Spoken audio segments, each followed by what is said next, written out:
Beyond the gates of mighty kingdoms lies a vast, unexplored world.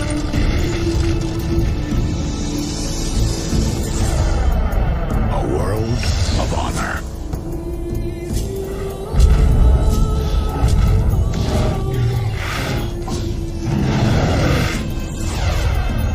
A world of mystery.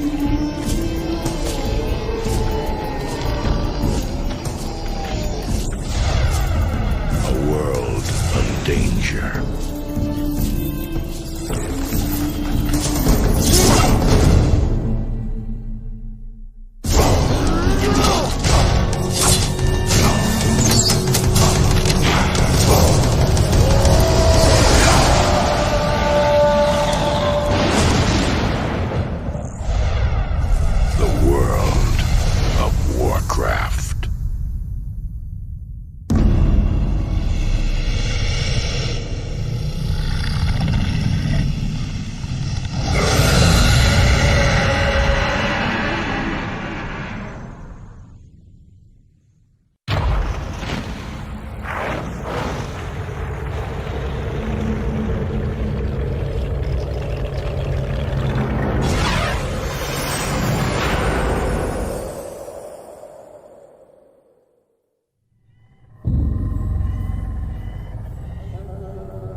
"4 years have passed since the mortal races banded together and stood united against the might of the Burning Legion.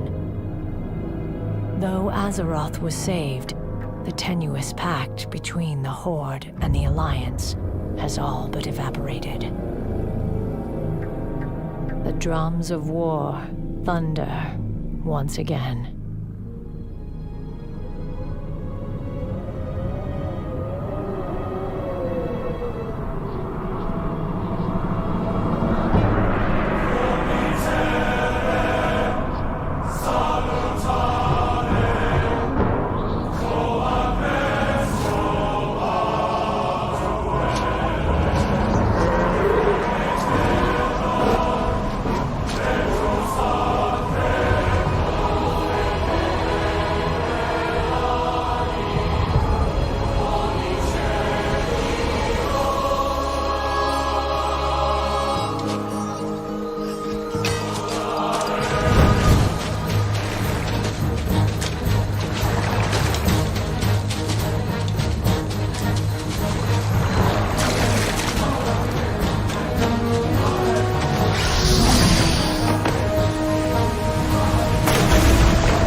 In a land of mighty kingdoms,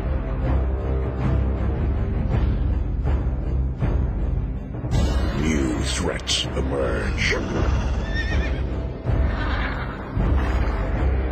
Ancient alliances are reforged. And an unexplored world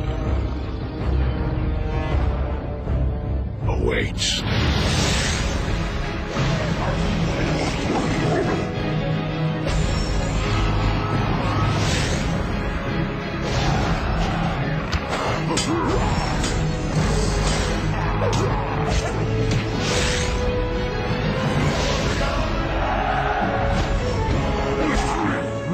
Blizzard Entertainment proudly invites you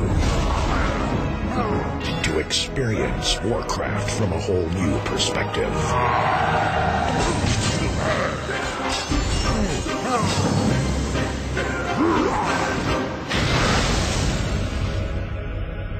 Stake your claim. Live the legend.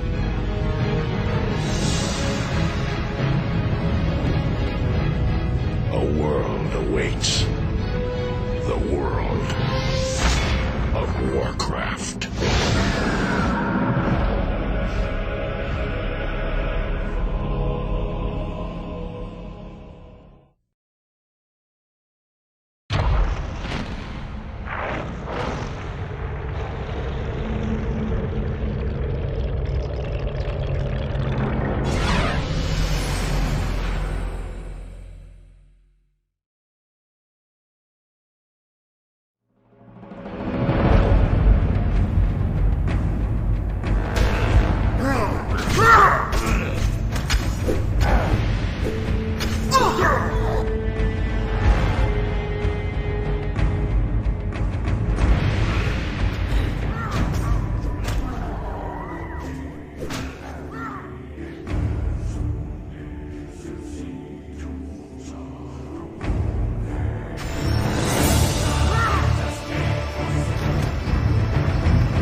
And just like that, ladies and gentlemen, we are back live once again. The date is December 17th, 2019. It is actually my birthday. I recognize this date. I'm hype.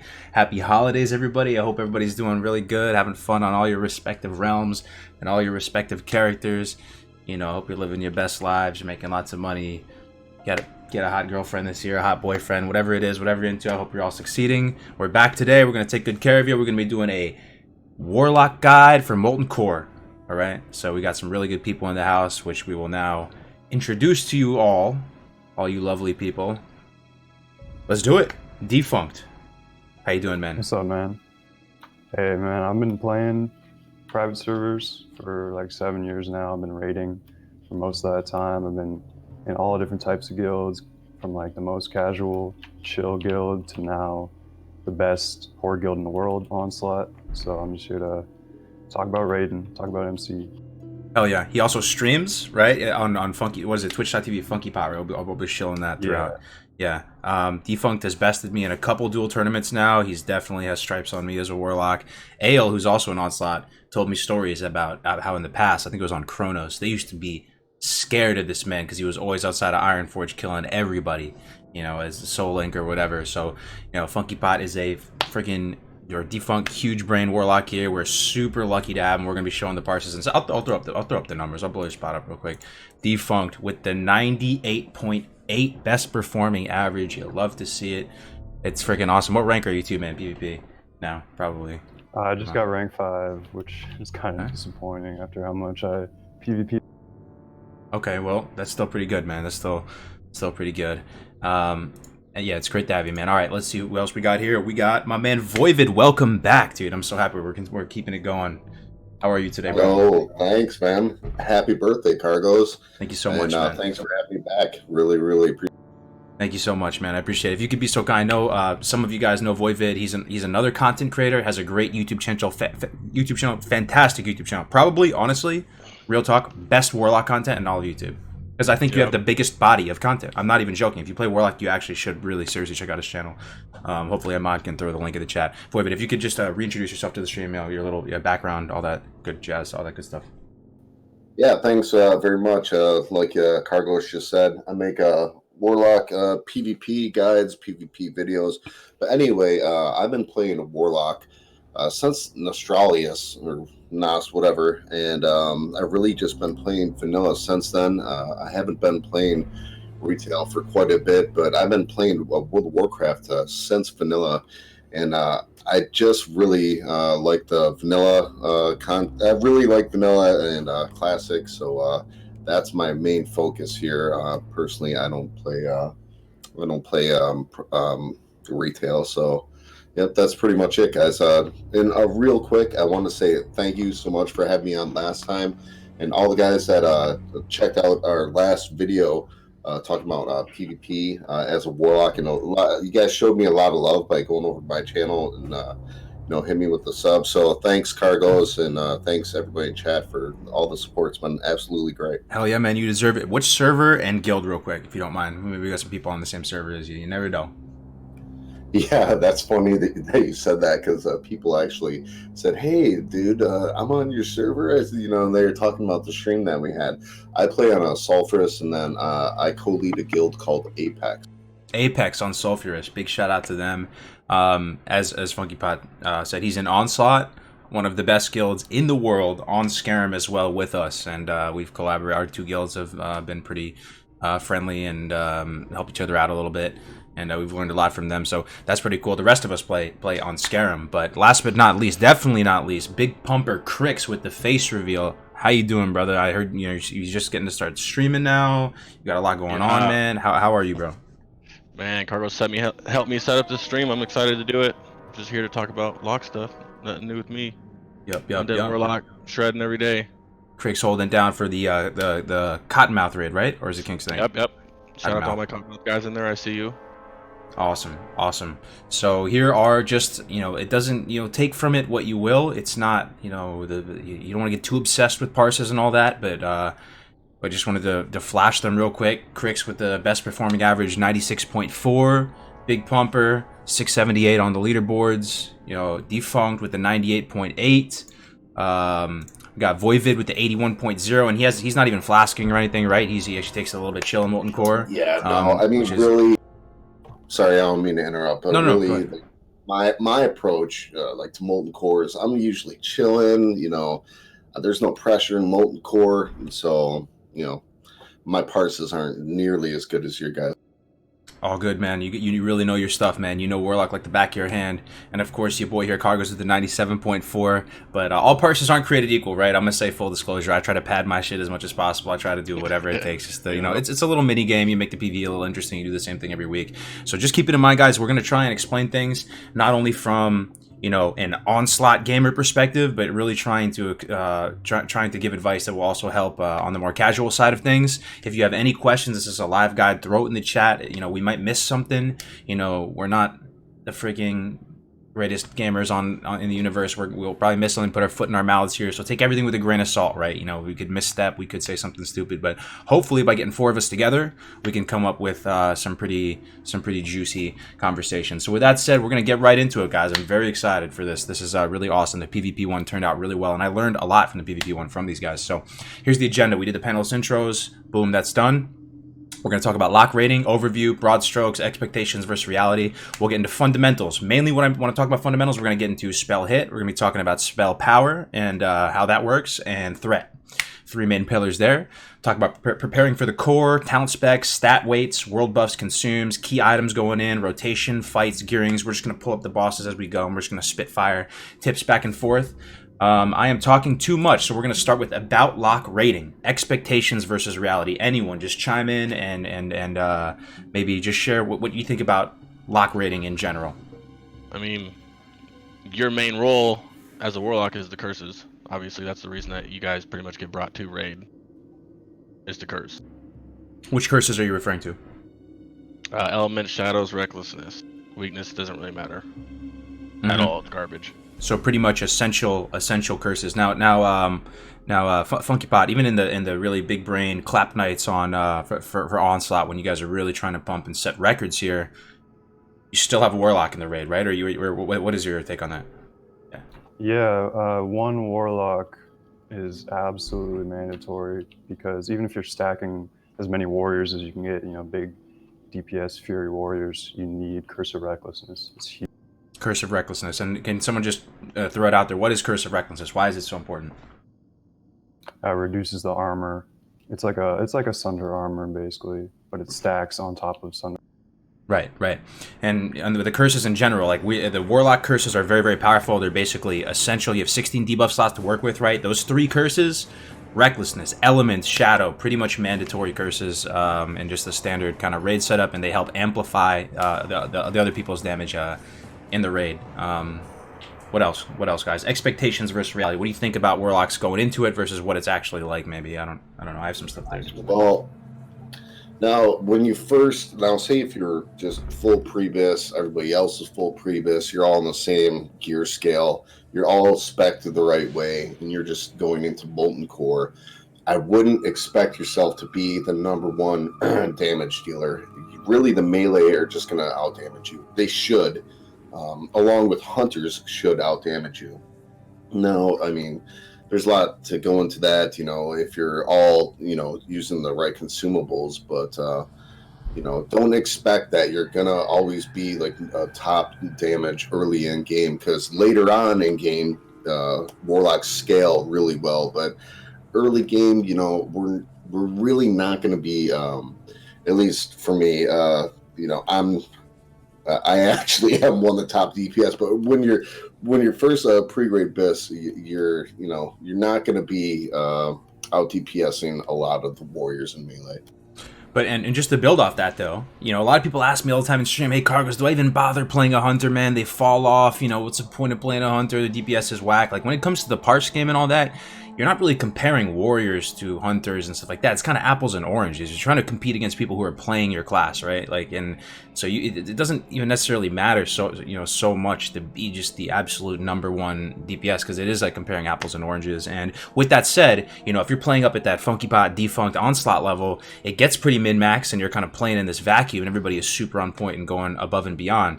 But like I've said before, if you take it a few percentile points down from the top guilds and you just open it up to top 100, 200, whatever, you will have tons of people in there that either are missing consumes or missing world buffs or whatever, and you're going to have that ability to go the extra 9 yards as a Warlock or whatever and get that top 5 DPS tier, be in that top 5 DPS spot or whatever, if you're in a semi-hardcore raid, something like that. And again, we all don't agree on everything we're going to say here, guys, right? So if I say something stupid, man, please, by all means, just be like, yo, you're wrong about this. But that's what it is from my perspective.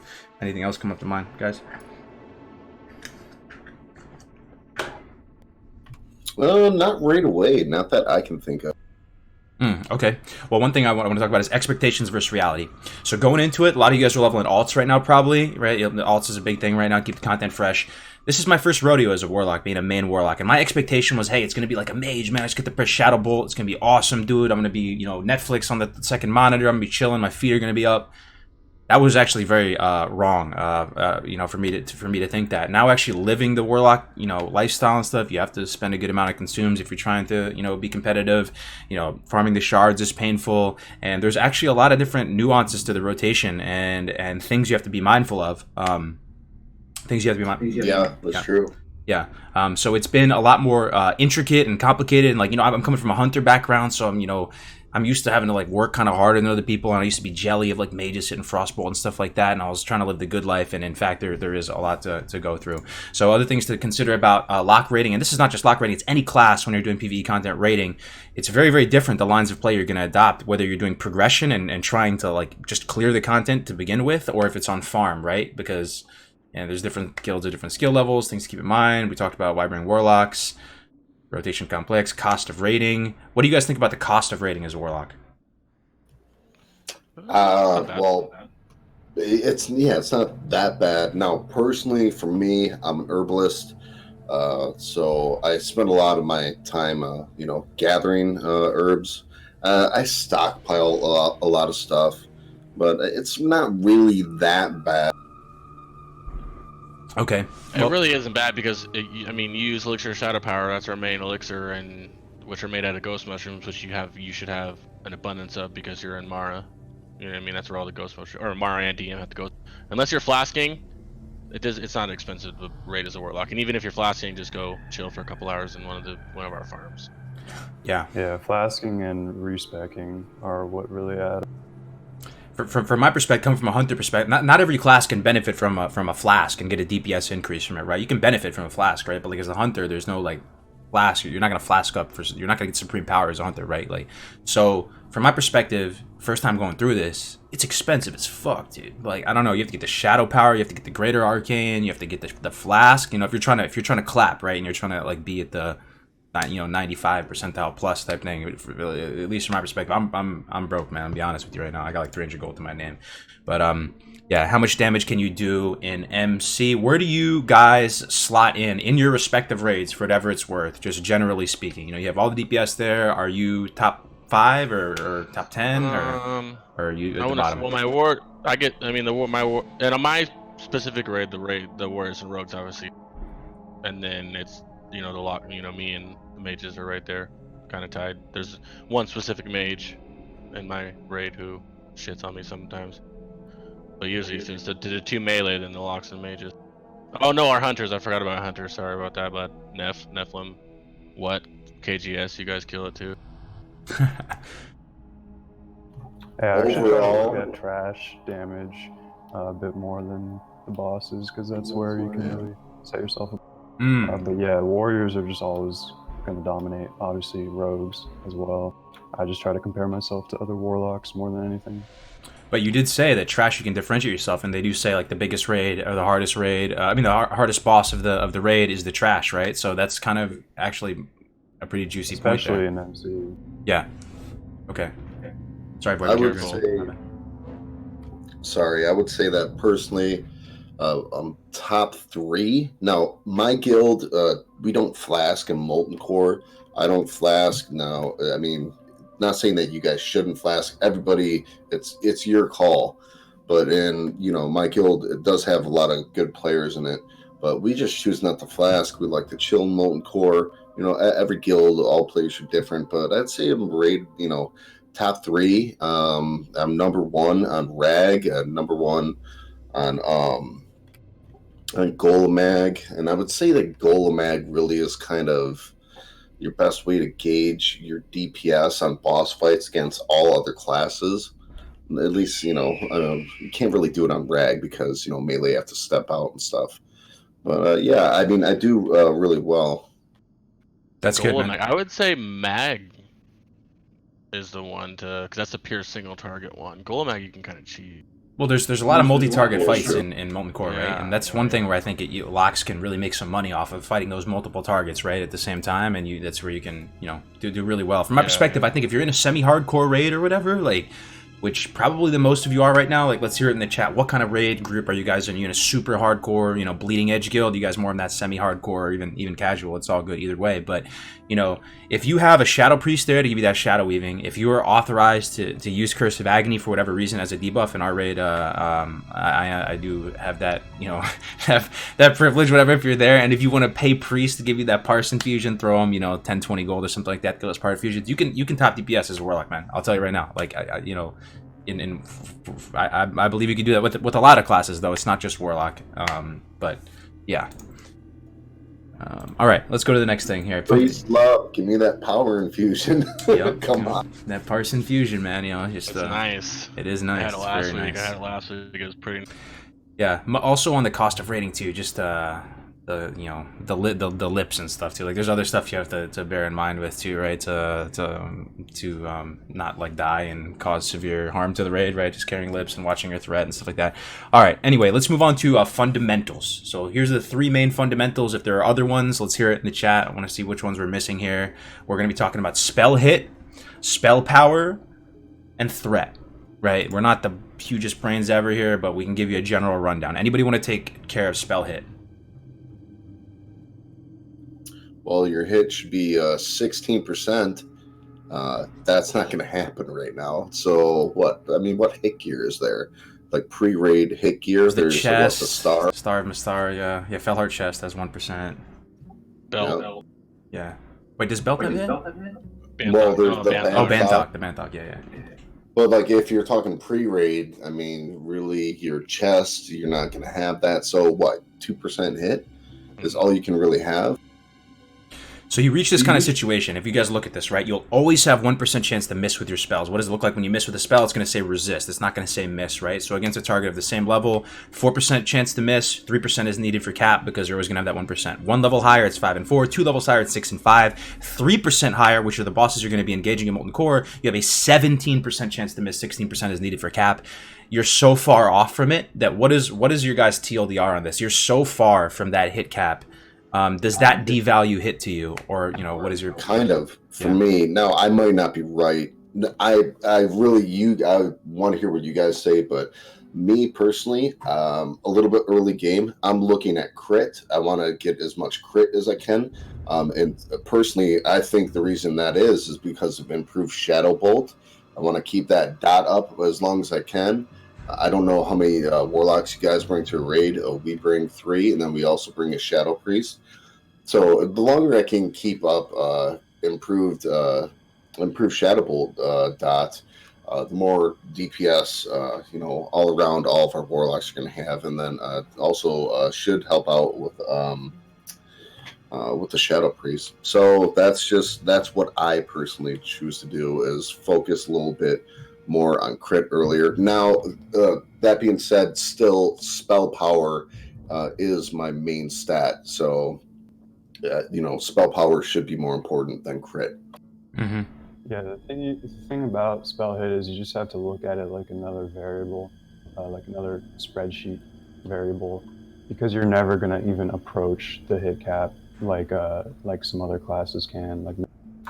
So you just have to look at how much DPS is 1% hit going to give you. And actually, I believe right now the complete best in slot available in the game right now has 0% hit. I'm on the same. I'm on the same page. So let's use a real clear-cut example of itemizing. Right, you could use Bantok Sash, blue belt out of BRD Arena, whatever. Right, Bantok Sash. Remember, everybody get that. Or you could use that sash of the Shadow Sash. Right, yeah, that one. That's one. Right. And you think to yourself, yo, this is hit. I've been ingrained in my brain for all these years playing WoW that the hit's got to be better, right? But I personally use that Shadow Sash because you're so far from getting hit cap that you might as well just say fuck it and just get spell power. I don't know. What do you think? I agree 100%. That's what I use. Okay. On the wow. I just rock the neck. I just rock Star and Mysteria. That's the only hit piece I rock in PvP. Okay. So yep, and then once you get Choker, you replace that too. All right, we're on the same page, but this is good. We're making progress. Spell hit down. It is one of the main fundamentals. Next thing is spell damage. So you hear about spell power coefficient. What is a spell power coefficient? How does spell damage get tacked onto your spells? Anybody want to take this one on?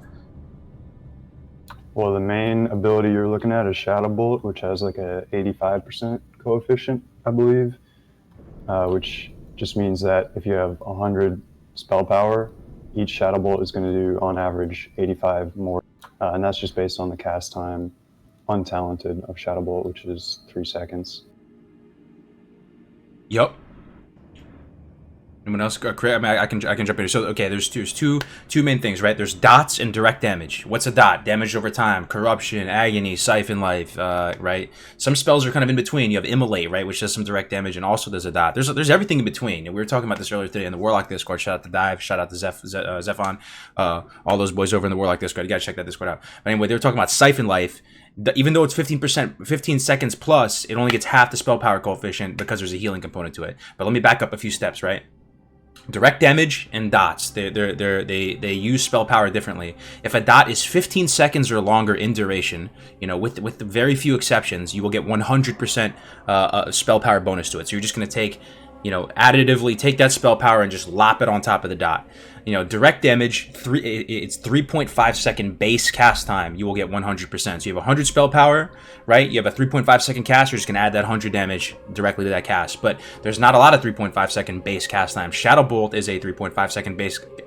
Shadow Bolt is a 3 second base cast time, right? So it gets 0.857, as Funky Pot was saying, right? But the thing is, it's talking about base, not improved. So you have the talents to shave off 0.5 seconds, and most classes kind of have that, right? But you'll still get the coefficient from the base cast time, if that's making sense.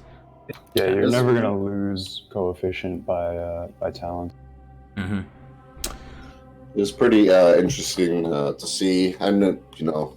Interesting. Never even really thought that deep into it. So yeah, thanks for. Yeah, I never really. I don't know. I'm mainly a PvP player, but yeah, it's pretty interesting to see. Yeah, absolutely. So, other things to consider when it comes to spell power is what is an instant cast like Shadowburn? What is Shadowburn's spell power coefficient? It's an instant cast, right? Instant casts are considered 1.5 second base cast time. It's just a global, right? So Shadowburn, for example, which is your 11-point talent in the destruction tree, only gets 0.428% of your spell power, right? So if you have 100 spell power, you're only gonna get 43 of it with that, right? And this is, we'll be talking about this more later, but this is why, it's potentially not a DPS increase to always use those type of spells when you can opt for a spell like Shadow Bolt, which is still going to absorb that 1.5 second global cooldown, but have a much higher spell power coefficient. Yeah. Yeah, that explains why the tooltip for Shadowburn says it does more damage than Shadow Bolt, but in actual experience, it will almost never, unless you have 0 spell power. Awesome. So I have a question for you guys. Now, obviously, we're not going to be using Soulfire, but I'm thinking of PvP here. Now, Soulfire would be 100%. Yeah. Yep. Mm-hmm. All right. Thing is, you only, but Soulfire is actually, this is, forgive me, chat. I'm a fucking noob right now. But is it shadow? Isn't it fire damage, Soulfire? Yeah. Okay, so if you have a bunch of plus shadow gear, it's not going to pertain to it. That's the other distinction. I guess the last part of spell power is that, if you get shadow spell damage, right, like that's not going to affect your immolate, it's not going to affect your fire damage. Whereas, so if you just get a general, plus spell power type piece, it's better because it'll affect more spells. All right, that's spell damage for you. The last one is threat. Don't have a slide for threat. Threat is an issue for Warlocks, guys. What do you guys have to say about threat initially? Any? Definitely an issue. Better have limited invulnerability potions. Always, you better have a threat meter, and you better have limited invulnerability potions. You're gonna piss off everybody if you're pulling threat and you wipe a raid. I've done it before, just sitting there, not thinking, Shadow Bolt, not looking at your meters, whatever, and then, hey, you just pull threat, and now... and then, if you don't have a limited vulnerability potion, you're just going to wipe the entire raid. But I've done that before, so don't be like me and make sure you do. I do carry lips, but, make sure you don't ever pull threat. Yeah, it's a lot of times you don't open with a Shadow Bolt, for instance. Everyone knows not to just go balls out with the Shadow Bolt right away. You got to right. Build up a little bit, especially as a Warlock, and especially if you're in melee range. I gotta say, I'm spoiled right now in Onslaught. I don't think I've even come close to pulling aggro in MC. Definitely in Onyxia. But so far, just the tanks are so good in Onslaught that it's not really something I have to worry about. BWL is going to change that. There's more threat mechanics. And also, I've been in other more casual guilds with maybe not as min-max tanks that are blowing sapper charges on every pull and stuff like that. Even thinking back to your week 1 and week 2, you still really didn't have issues with. This is like good news, I would say, if this is the case, right? Because this is something that, especially for Horde Warlocks, is an issue. Even thinking back then, you had no issues. I could try my absolute hardest to pull aggro in MC, and it would. But in other guilds that I've been in, it was definitely an issue. And I just gotta say, it's always better to be safe. You never want to piss off your entire guild, wipe the whole raid. Don't press that Shadow Bolt or cancel that Shadow Bolt cast if it looks close on your threat meter. I gotta say, man, I gotta confess to you guys. Week 2, Navik almost ripped my freaking head off, man, because I probably caused a wipe on Domo. I probably did.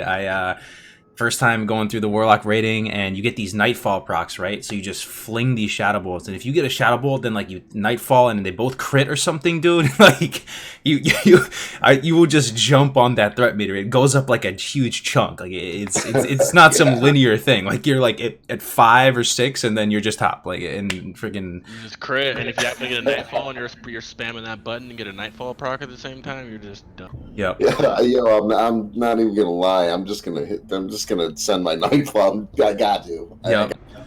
I mean, oh, and you know what I really hate is when something dies and you're not, or you know, something's right about to die and it dies and your Nightfall procs and you're like, oh god, and then you're like, you know, you almost like me. I'm like, you know, I should just pull. Yeah, I want to use, you know, but don't do that. But yeah, it can be frustrating. It can be frustrating, yeah, being threat capped. Because, and I guess why we're saying this too, just to just explain things on a very simple level. Warlocks don't have a threat dump, right? We don't have a threat dump, especially on the Horde side. You don't have Blessing of Salvation, which is going to reduce your threat by 30%, which is awesome.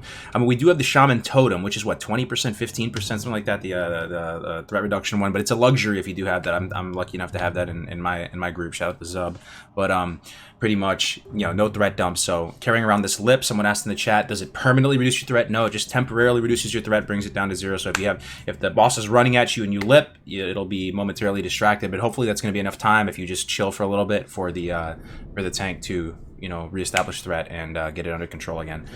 When do we even get threat? Like tier 3? Is that the first time we get threat dumps? I don't even know, man. Never rated at that level with the Warlock rating. Is it a set bonus or something? We get anything that reduces threat, yeah. Okay. So, TLDR, you have to be mindful of your threat. You are a cap that can potentially be threat capped. It's a very big issue. Carrying around stuff like a limited invulnerability potion is fantastic. But it's also very, very inspiring to know that, you know, at onslaught levels of play with Funky Pot, if the tanks are doing everything they need to do, they're popping sapper charges, they're going super hard, it's comforting to know that you potentially don't have threat issues if played, you know, at that really high level. That's good news as far as I'm concerned. All right, let's going. So next up we have preparing for Molten Core. How do you guys prepare for Molten Core? Well, you want to make sure that you get your pre-bis. And, you know, you want to, if you're just starting Molten Core, and then I'm an herbalist, so I might go out there and pick some flowers. I want to make sure that I have all my consumes. Now, you don't have to be like me. I bring an absurd amount of soul shards. That's another thing you have to do before you raid. I will bring like 70 soul shards, and then the rest of my bags is just consumes. Yeah, I bring an absolute absurd amount, because I have the type of mindset that, I mean, if I'm co-leading this guild or I'm the main warlock, that not for any reason are we not going to be able to pass out a hellstone or keep a soulstone up. And we have kind of a little bit of a warlock problem in our guild. And then it is the holidays, but yeah, some of our warlocks haven't been able to raid for a couple of weeks, but that's just personally what I do. Yeah, I don't bring 70. I bring like just 5 shards because you can get them off trash, or I'm just mean and have the other warlock summon whoever needs some.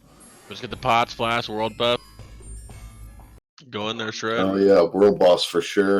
If you don't get world buffs, I'll tell you, a lot of the thing about parsing is the difference is if you're a 70 or 80% parser, and if you just spent 1 week and got all the world buffs and you pop not even a flask, like just your pots, you're in the 90s. Like you're purple right there from those. Those world buffs are major because it's all crit. Yeah, we always try to get a DM North tribute cleared out, and then those guys will form the raid, and anybody that wants to get their DM North buffs, they get those. After I get my DM North buffs, I take a portal over to Orgrimmar. Usually I'm pretty aware of when the last head was popped, and I'm talking about Onyxia, and that's a 6-hour time window. So if the head is up, you want to know like when it was popped. And then I'm a nice guy, and I let my entire server know when the head's going up, and actually lags. It'll almost lag the entire city. It's pretty bad, but you know, I try to make sure that you know, everybody that's raiding on that day, you know, gets their head, and then after that, I will go get a Sunflower Serenade, and then I will be summoned to Molten Core, or and then I'll just start summoning. Gotcha. I gotta add, nobody's mentioned mana consumes, potions, and runes are huge. And you might think that doesn't make sense because Warlocks have life tap. Why don't you just press life tap? But life tap takes a global, and that's 1.5 seconds that you're not casting a Shadow Bolt, so it's less damage. I always try to bring major manas, of course, but also I try to bring a lower rank just because sometimes I don't need the full value of a major mana just to finish off a fight without life tapping. I might only need 500 additional mana, so I'll use a superior or even a greater. Demonic runes as well, it's like a second mana potion. I have plenty of those from farming Dire Maul East, so I'll just use them like candy.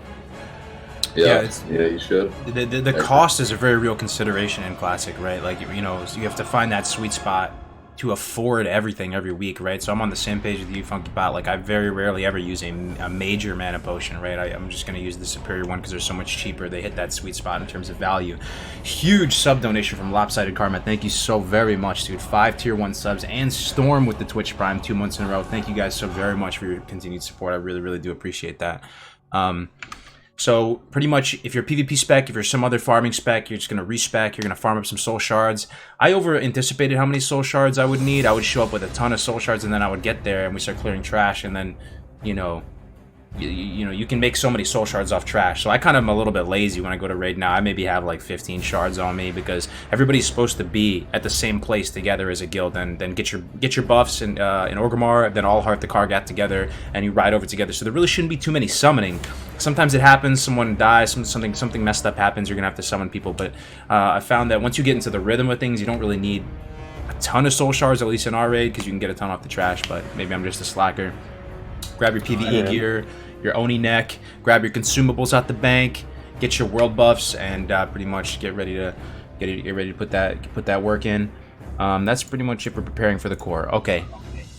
Next. No, one more thing. I want to just say something about demonic runes, because I've made this mistake before, and I don't want other people to make it. Now, if you use a demonic rune, your health stone is going to be on cooldown. So if you just mana potted and then you demonic runed, but now all of a sudden you're at like 50% health and your bandage is on cooldown and you're waiting to get topped off by healer, and you know, on Ragnaros, and you get tossed around, now you're dead, you know. So make sure that you're always watching your health, because if you do use demonic rune, it's going to put your health stone on cooldown. So just, you know, keep that in mind. Yeah, a couple other things nobody mentioned. The Blasted Lands buffs.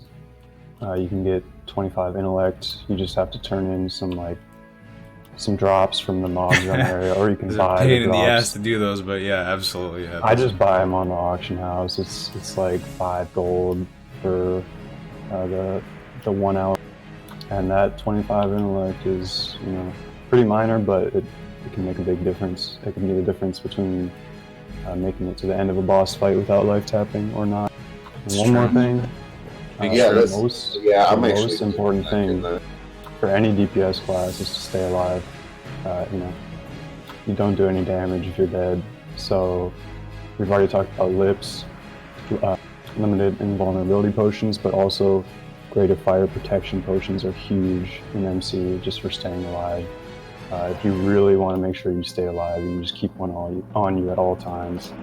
It absorbs a massive amount of fire damage, like up to 3,000. Yep, it's more absorbed than like a major healing potion, for example, right? So if you want to have like if you're on Ragnaros, you can pre-pop a GFP, have another one there. So if you have to make that decision between using a health potion or a fire potion, Rag is doing all that fire damage. So yeah. Yeah, the good thing is you can pop it well before the fight starts, and it lasts a full hour. So then you'll have that potion cooldown available for a major mana or whatever. Yeah, gotcha. All right. So I think that is probably it for preparing for the core. Let's move on to talent specs. There's these are the two main buckets, guys: SM Ruin and DS Ruin. You know, at first glance, it can seem very simple, but for both builds, there's little personal tweaks you can do to each to suit your playstyle, right? And a big part of that comes down to, are you just going to respec SM Ruin, DS Ruin just for that raid and go full and total min-max, or are you going to, compromise and try and rock the spec out and accomplish multiple things with it, right? Like, do you want to get the pushback resistance on the destruction tree because you're going to go do some farming later, do some dungeons? There's so much to consider here, though. But what is your guys' preferred specs? I'm trying to think about the best way to do this. Preferred specs and why? SM Ruin. Not even just for the PvP aspect, but when talking about which is best, I feel like SM Ruin and DS Ruin. Which one will pull better depends on RNG on your Nightfall. There's times when you get 2, 3, 4 back-to-back Nightfalls, you're gonna shit on a DS Ruin lock, I would say for me, I play a kind of a little bit different SM Ruin spec, but it's going to be SM Ruin because I'm a PvP player. I'm doing PvE for PvP gear. SM Ruin all around, in my personal opinion, is one of the best, if not the best, PvP spec, especially like how good you are like as a player and you're playing SM Ruin. There's a huge difference to how good you are as a player and playing like Soul Link, because it's broken. But yeah, SM Ruin. If I were a raid logger, though, I would go DS Ruin. If all I'm doing is just logging raids, then DS Ruin. But SM Ruin, it's just so much fun in PvP. I gotta go SM Ruin. Also the gold farm too. Everybody should be gold farming. SM Ruin's a good gold farm spec. It's a lot better than DS Ruin and that. What about you, Funky? Yeah, honestly, I think DS Ruin in every case is going to be just a tiny bit better on average, of course, because there are Nightfall procs where you could get like 1 million procs in one fight and just get an insane parse. Overall, DS Ruin is going to be like 1% better in MC, but I play SM Ruin most weeks because I don't want to pay 100 gold to respec, back and forth each time, and it's so close. But the other thing is, if you're going for individual boss parses, then DS Ruin is even better. But on trash, being able to multi-dot with corruption, get way more Nightfall procs, I would say SM Ruin is definitely better on trash, and DS Ruin is better on bosses. But overall, for the whole raid, it's really close. But I think DS Ruin does come out about 1% better. Very good feedback, guys. Very, very good feedback. I want to go to I had a question. Sorry to interrupt. I had a question for you guys. Now that I think about it, somebody asked me this on my channel, and my answer was that you shouldn't. But if you're allowed to and you're playing DS Ruin, are you guys going to corruption on your targets? Yeah, definitely. Yeah. Okay, well, I mean, that DS Ruin spec is a little bit different. If I'm playing DS Ruin there, I wouldn't actually have points into corruption, so it would be the absolute full cast time. It would be, and that's the one that I suggested. Now, would you still, if you're not spec to improved corruption, are you still gonna put up corruption? I wouldn't not spec improved corruption if I was doing that. Yeah, I would pretty much always every take lot, corruption. With 3 warlocks in the raid, all 3 warlocks should be corrupting. Like, there's no reason really they shouldn't. So the one tendency you're seeing here, guys, or maybe if you're not a warlock, this still might be interesting to you, is you're seeing Ruin under both specs. Just want to touch on it real quick. Ruin's to tier 4 something talent in the destruction tree. Increases your critical strike damage bonus of your destruction spells by 100%. So I think normally, isn't it like at 1.6? Isn't this bringing it up to 200% damage bonus? Something like that. It's Bigger 1.5. crits. 1.5. There we go. Yeah. So it's bringing it up to 200. So that, as you can see, probably the biggest, most high impact talent here that you're trying to preserve and seeing what you can do with the other points. So the main difference between SM Ruin and DS Ruin, a couple things here real quick. DS Ruin, you have to sacrifice your pet, so you have no pet utility. This is something that I think is also going to be slightly worse when it comes to progressing through the raids, because having your pet out can be very, very useful if you need that pet utility to progress through something. But the stronger and stronger your raid gets, the less and less impactful the utility of your pet is going to be. But you do get 15%, it's 15, right? 15% damage bonus from DS Ruin. SM Ruin, which is Shadow Mastery in the Affliction tree under SM Ruin, is 10% damage bonus. So you have this 15% damage bonus Shadow in DS, 10 with SM. Now, my preferred spec is SM Ruin. And again, a lot of the things I do is from the gut, so there's a good likelihood that some of the stuff I'm saying is not optimal, right? But I am afforded the luxury of being able to use Curse of Agony as a debuff slot, so you get the Amp Curse of Agony right there, which you can snapshot alongside Toa as well. So you do have some stronger dots. You can go into Improved Curse of Agony as well. I also really like Suppression, which is the talent, which is basically going to give you 10% hit on a lot of your affliction spells, right? So if you're throwing up Agony Corruption on like 3-4 targets or 3 targets, and there's many multi-target fights in MC, I see some pretty big impact on that. And if we're talking, another thing, last piece of feedback is that if we're talking a meta where if in order to parse really competitively on a Warlock, you hear this thrown around, I'm curious if you guys agree with this or not, but you have to get very lucky with the crits. You have to get super lucky in crit. So if we're in this RNG parse meta where you're like the best parse is where you can get really lucky with crits, you know, now are we in a world where we say you need Nightfall too? Like what if you just get super lucky with Nightfall and crits? Is SM Ruin better on a parse by, you know, at that super min-max? What do you guys think? I mean, yeah, if you get this good look on the crits, yeah. And the Nightfalls you for sure, I think, would, personally speaking. Yeah, to take that even further, you could say just gear entirely for spell power. Don't even think about crit chance or hit chance because you're just relying on luck. So even if you have like base, you know, 5% crit chance, you just hope that you crit every single Shadow Bolt and get insane. But that's probably not going to happen. Mm-hmm. Yeah. Yeah, I agree, 100%.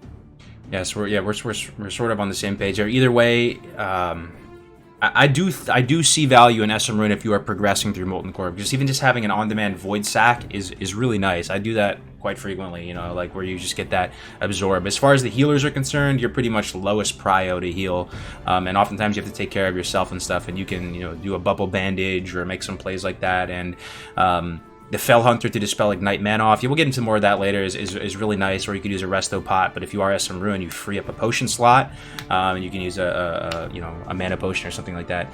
Either way, the last thing I want to talk about these talent specs. Hey, Funky Pot, if you could explain what you explained to us before we got into the call. You don't have to, you know, explain the tier 2 of it, but like, you know, the whole spec where you can preserve. You can preserve some of your buffs. Cheese. Yeah, the cheese. We'll just call it that for now. You guys got to hear this. It's pretty interesting. Well, I don't know if I want to reveal that top secret strat. That top secret strats? Okay. The other one. Yeah. How to cheese on my parses? Is that that's what we're talking about? Sorry. There's plenty of ways to cheese in the parses. Basically, one thing, I'll just give you, like, level 1 of it, you know. Defunct has level 3 of it in his mind, which is some proprietary information right there. But the level 1 of it is that you could, if your raid is, you know, able and willing and down to let you clap really hard that night for whatever reason, is you can go respec and pretty much you would go DS Ruin, you'd sack your pet, you'd get that Demonic Sacrifice 15% bonus, and then you could respec and go Shadow Mastery and get Shadow Mastery and get an additional 10%. So you can kind of cheese it, and for like 30 minutes you'll have just an absolute metric ton of a bonus shadow damage on you, which is kind of cheesy, but it's something that is worth mentioning if you're trying to, for whatever reason, go super duper hard. What else though? SM Ruin, DS Ruin. There's a lot to unpack here, man. Like there could be a whole conversation on this, comparing the two, between each other. Grim Reach is huge, actually. Grim Reach. People don't really think about it, but having the additional range on your curses, because the curse should always be your first global in a fight. If you're assigned to put up Curse of Wreck or elements or shadows, you want to get that up there as soon as possible, especially Curse of Wreck, so your tank can start building up threat. So being able to do that sooner before you have to run in, and then also on fights like Baron, where you have Ignite Mana, you want to get max range, 35 yards, to avoid that. So with SM Ruin, you can cast the curse from 36 yards, and then you don't have to move at all. You can immediately start casting Shadow Bolt. If you're DS Ruin, you have to move into about 30 yards, and then you have to run backwards 5 yards. Wow, okay. Also, Magmadar, I don't know the exact range, but if you are, I try to stay completely max range on Magmadar because you can just outrange the fear, right? Yeah. So I don't know if that's going to bring you within range. It might. That's a very real consideration. That's a couple fights right there. Yeah, I believe it's the same range, 35 yards on the fear. And you're an orc, so that's an even bigger. You don't have Will of the Forsaken. Mm-hmm. No, very true. Very true. One thing I want to say about DS Ruin, correct me if I'm wrong, but you actually get more mana back from life tapping because you'll be expecting to demonic sacrifice and life tapping. Technically, does shadow damage to you. Isn't that true? I don't think it does anymore on Classic. I think that was a private server thing, from my perspective. Was it only a private server thing? I think it's a cost, not damage. It's considered a separate thing. Someone in the chat might have some further information. What do you? Have you heard anything about that, Crix or Funky? No, you can't. It doesn't fit from DS. Yeah, it's not considered damage, and I know that because I tried really hard to break CC with spell batching using life. And you can do that with Hellfire, which does damage to you, and Demonic Runes as well, but you can't do it with life. You actually made a bunch of videos about that, didn't you? Yep. So I guess one point, again, I just want to make from my perspective with SM Ruin is like I think I play a lot of these fights in SM Ruin pretty weird because I don't really have a lot of other Warlock friends or whatever that I talk about this stuff with. I just kind of freestyle it myself, and I really value multi-dotting, and there's a lot of multi-dot fights in MC, right? Gehenna's, Harbinger, freaking Domo. There's the Lucy. There's so many multi-target fights, and keeping up agony and corruption on all targets is pretty much my priority. And like when you're doing that many casts throughout the throughout that fight or whatever, right? I really see that 10% hit from suppression as being pretty high impact. And like when I haven't had it, I've really seen a noticeable difference in the amount of times you can connect. But yeah, we could go back and forth on SM Ruin, DS Ruin all day. It's just something. These are the main specs. Key talents. All right, let's see what's next on the agenda here. We have stat weights. This is something that I was talking about today, 9:55 a.m. in the Warlock Discord, trying to get some clarity on these. How do you guys feel about stat weights? When I say stat weights, I'm saying how do you itemize on a piece-by-piece basis when you're comparing 1% hit to 1% crit, this amount of spell power versus this amount of whatever else. You're comparing the stats with each other. What do you guys think? Spell power is number one. I mean, even like a lot of your best in slot pre-raid, best in slot gear is going to be max roll shadow damage, green wrath gears. I mean, spell power is just important. It's the best. It's your main focus. Yeah, I'm still wearing 2 or 3 pieces of high counter shadow wrath pieces. Yeah, same. I'm wearing. Good. You don't need the stamp from the gear because you're in raid. You shouldn't need the stamp. I personally wear my cape, Max Shadow Wrath, because I mean it gives me, and I wear my bracers, and I wear. That's it. I should be wearing a crown though, because even over tier 2, my personal opinion, because it's going to give you more raw damage. So yeah, Shadow Power or Spell Power, but no, obviously right now it's going to be Shadow Power because the Max Wrath gear. But that's we're bracers, boots, cape. I like the T2 helm over the green because of the stamina. Oh yeah, that's the last one I wear is boots. That's boots. Plus 30. Now the Malachi foot wraps, those are what 27, I think. But still, I'm gonna take the green boots, because it's plus 30. I'm gonna miss out on stam int, but the spell power is just number one. So we're all sort of in agreement, or sorry, Funky Pie, how do you feel about stat weights? How do you evaluate stuff?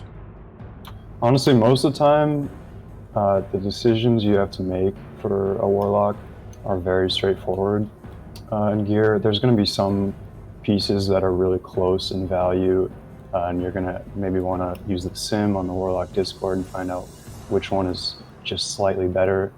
But I do have a pretty good gut feeling. I've been playing this game for long enough. I know most of the gear that's in the game. At this point, I know all the gear that's in the game, all the best MC gear, so I know what I'm looking for. But yeah, about 12 spell power for a crit or a hit is what I base my gut feeling off of. And I also value intellect probably higher than most, because not only does it increase your crit, 60 intellect is 1 crit, also you have more mana, so you have to life tap less.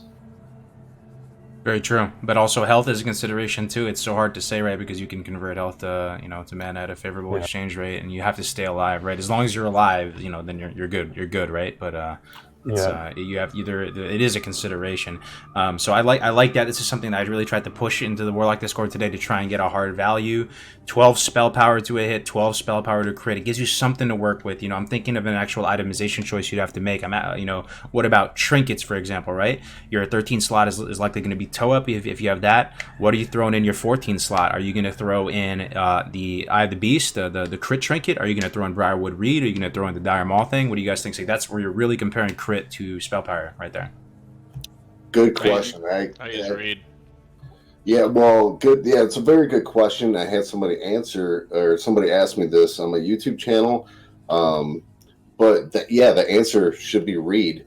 I mean, but then again, you could kind of make the argument a little bit for Eye of the Beast because it has 2% crit. So, I mean, that's not a bad option. But if you got both, I would have to go with the Reed because crit is a little bit RNG with Ruin right now, and I'm going to take the sustain over just, So, yeah, Reed, in my opinion. Okay. It also depends on the fight. Like you were saying, some fights you multi-dot, there's a lot of targets, you press Corruption or even Agony, and crit doesn't give you any value on those spells. Yep. So I would definitely use Reed if I'm using a lot of Corruption. Your dots cannot tick, just in case you guys did not know that. They can't crit, yeah. I love it. I think this is good, guys. We're all aligning on stuff. We're making some progress here. That's exactly the case for me. Like on the fights that I multi-dot, I'm trying to do the same principle with the hit, and I just take that out and I just commit to as much spell power as possible because the dots are a huge portion of my damage comparatively. When I look at my parses versus other people who are still achieving similar results and getting really good damage on those bosses, they're getting way more damage from Shadow Bolt compared to me. Like Agony is oftentimes my biggest damage dealer, which is crazy. Like I don't know, it depends on the fight, right? But so yeah, we're talking the same language here. Yep, I think that's it. Anything else with stat weights? Let me think. Real quick, I want to say we got like 200 and north of 200 viewers here, guys. It's Cargos' birthday. Let's get a happy birthday for Cargos in the chat, man. Happy birthday! Appreciate it, man. A big greatest birthday gift you guys could give would just hit that like button right now, man. Just get that algorithm pumping for us, man. We got a good amount of people in here. I appreciate y'all. I know a lot of you guys aren't playing Warlocks. What classes are you guys playing? Throw that in the chat too if you get a second, because it's always cool to see. I feel like there's a good amount of people who aren't Warlocks, but they're learning about the class, and you love to see that. Thank you, Voivid, for the nice words. Yeah, man, I really appreciate being on here again. I'm getting older, guys. I'm getting to that point where I'm like kind of cringing with each new birthday, bro. No, I'm 29 now. Oh, yikes, dude. Yikes, man. It's just every year, man. It just it feels it's just, man, we're getting up there. I don't know. All right, what do we got next up here? Let's see. We have stat weights, world buffs, and consumables. Okay, there's a good amount to talk about here. So, world buffs. Being the noob that I am, I forgot to add the Blasted Lands ones, but that's some other ones. We got Rallying Cry, the Dragon Slayer, and Warchief's Blessing. I forgot what the Alliance one's called, but you have your equivalent over there. Obtained in Orgrimmar. You got your DM1, Slipkick Savvy, Moldar's Moxie, Fengus Ferocity. We got Sunflower Serenade. With buffs, what is the order you guys accumulate these in for the people? Like if you're preparing for raid, how do you go about obtaining your world buffs? Dire Maul's always first because that takes the longest. And then sometimes I'll get my Songflower first and just wait for the Oni buff. Or sometimes I'll get the Oni buff and then obviously that's riskier because you're running around Felwood looking for a flower. Someone could kill you and get rid of your... Yeah, I usually, if I'm going... Now, personally, what I do is going to start getting my buffs. I set my Hearth to Orgrimmar if I don't have a mage with me. And then I'll get my DM North buffs, and then I'll go get my Songflower Serenade. If I die from just, a world PvP or something, I'll actually go back and get my DM North buffs, and then I'll go try to get my Songflower Serenade again. And I'll Hearth if I have to.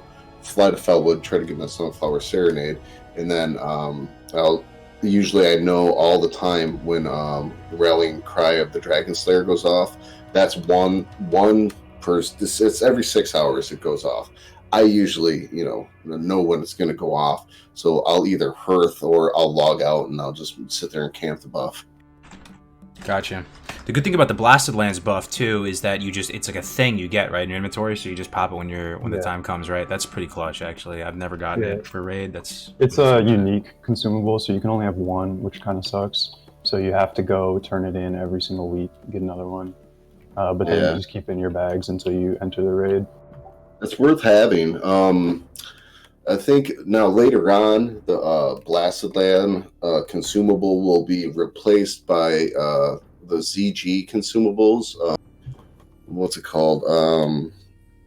They turn in coins for. I forget. I can't think of it right now. Right? Yeah, your Zanzas. Those will override each other. So when ZG comes out, you're gonna want to get your Zanzas instead of. And there will be another world buff when ZG comes out as well. Something to be mindful of. You're gonna have to slot that trip to Stranglethorn into the. I forgot what it's called, but it's pretty huge, man. The ZG one. So. Yeah, it's from turning in the heart of a car. Somebody turns in the heart of a car. Now on private servers, you would get the buff, the ZG world buff, from being on the island when somebody turns in the heart of a car, or in Booty Bay. Obviously, we're not there yet, but I want to make sure that you can in Booty Bay. But I wouldn't be surprised if they changed it. So I'm not sure if you can just camp Booty Bay and be safe, because you can die on the island. So it's a PvP place. So yeah. Now, that's a big hotspot for guild versus guild PvP ambush. With these world buffs, it's not that serious, guys. Like it's gonna really help you a lot if you have them. But I mean, the DM ones. What do you really get from the DM ones again? I'm trying to get as far as a DPS increase. It's alright. Like it's not the end of the world if you don't have this stuff. Like it's not gonna be. Oftentimes I won't get world buffs and I'll just flask up instead and try and like make up for it a little bit. Like you're not just gonna be unviable or something like that. If you're down in a semi-hardcore raid or whatever, like it's not the most serious thing ever. Get what you can from these. DM's pretty brain dead to be able to get. Someone will usually have one cleared out for you, so you can go get it. Songflower is actually pretty high impact, but that's annoying to get as well. But I would say Oni is the one that it's easy to get, because almost everyone's guild should have a little timer on it. If not, you can find the timer on the server and set a 6-hour timer, and they're usually popped on cooldown, and it's just the easy one. It's that's like 10% crit. It's a big one. Yeah, these buffs. I mean, right now Molten Core isn't as hard as end game stuff. So right now, I agree. Just get what you can. I tried to get them all, and then but later on, I mean, you're really gonna want to have your world buffs. When you start doing like a AQ40, anything north of that, even a BWL, I'm really making sure that I get my world buffs. But if you die, it happens. It's not the end of the world. Yeah, it happens. All right, that's it for really world buffs. Appreciate you guys walking me through your order of operations there. Now we're on to consumables. I could be missing some here. Chime in the chat if we are missing some right here. We have Flask of Supreme Power. I'm going to put that at the top. Now, let me ask you guys a quick question before we move on to the other ones. Flask is just the most high impact. Like I'm trying to come up with a question here that's going to be interesting. Like, would you rather have a Flask, or would you rather have Greater Arcane Elixir, Shadow Power Elixir, and other stuff? Like if you had to pick between Flask of Supreme Power or a bunch of other consumables, Flask. Well, in a sense, I kind of do have to pick, because I'm a little broke right now in game. I have a lot of materials, but but I'm trying to save my Black Lotus. I personally don't Flask in Molten Core, but that's just my personal opinion, and that also is a big reason why my parses aren't as high as you guys. I don't know. It's up to you, like really individually, what people want to do. I'm not going to Flask, but I am bringing every single one of those other consumes. I'm just not going to Flask because I want to save my Black Lotus for BWL. Okay. Yeah. I'd take Flask over everything. Funky, or Defunct, could you rate these from most high impact to low impact, just freestyle off the top of the dome? Definitely Flask, number 1, 150 spell power. It's going to beat everything. Persist through death, insane. Yeah. Persist through death, yeah. I would say major manas are a bigger deal than most people give them credit for. Definitely important. And then, of course, shadow power and arcane elixirs are just pure spell power, but not as big as the flash. There's one other thing that's not on your list. Pretty niche thing is Oil of Immolation, which let me just read the tooltip here. It does 50 fire damage every 3 seconds, right? Within a 5-yard radius. Yep. Every 3 seconds for 15 seconds. You use that when you? I was actually, I swear to God, I was thinking about that today because I've been leveling up a paladin. You guys have been watching me level up this paladin. I've been using that, on him when I'm doing the AOE grinding. Do you use that when you're going in for the sapper? You pop the oil, or you just stand there the whole time with hellfire in it? Oh, I'm trying to think about this. Yeah, there's no cooldown on it too. There's like barely any cooldown. It's like 3 seconds or something. You can just pop that. Yeah, that's what makes it strong. You can still use the sapper. And doesn't use the cooldown of anything, I believe.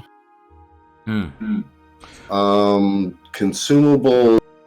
I'm bringing. Do you have Rumsey's rum in here? I don't. Yeah. You can have your Rumsey's rum and stacked with a food buff. I personally use the monster omelets because I want more stamina. That doesn't mean I'm right. That's just what I use because I'm cheap. But you could also put on there. Defunct mentioned earlier the Blasted Lands consumes. Those are worth having for sure. I will say, looking at this right now, sappers are very, very high impact in my mind. You can use them as a warlock. When I personally slot them in is right as you're making that death charge to the boss, or right at the very beginning when you're getting set up. Like, I'm multi-dotting stuff, I'm throwing stuff up, and I'll just try and get sapper charge and hit all targets with it. Or I'll use it right towards the very end if it's single target when I'm closing out that shadow burn big wombo combo and you're draining all the last little portion of your mana and you're just charging in with it, sending the pet, just throwing everything at the boss. That's when I usually do. But the sapper charges makes a pretty big deal. As far as damage goes, the lip we talked about before, dark rune, demonic rune, those are huge. You can buy the dark runes off the auction house, so if you don't have time to go farm demonic runes, you can just buy it, but they cost 9 million gold each, so that's something. Restorative potions, kind of a big deal, especially for DS rune and you are dealing with stuff that you can't dispel with your Fell Hunter. Resto pots are pretty nice.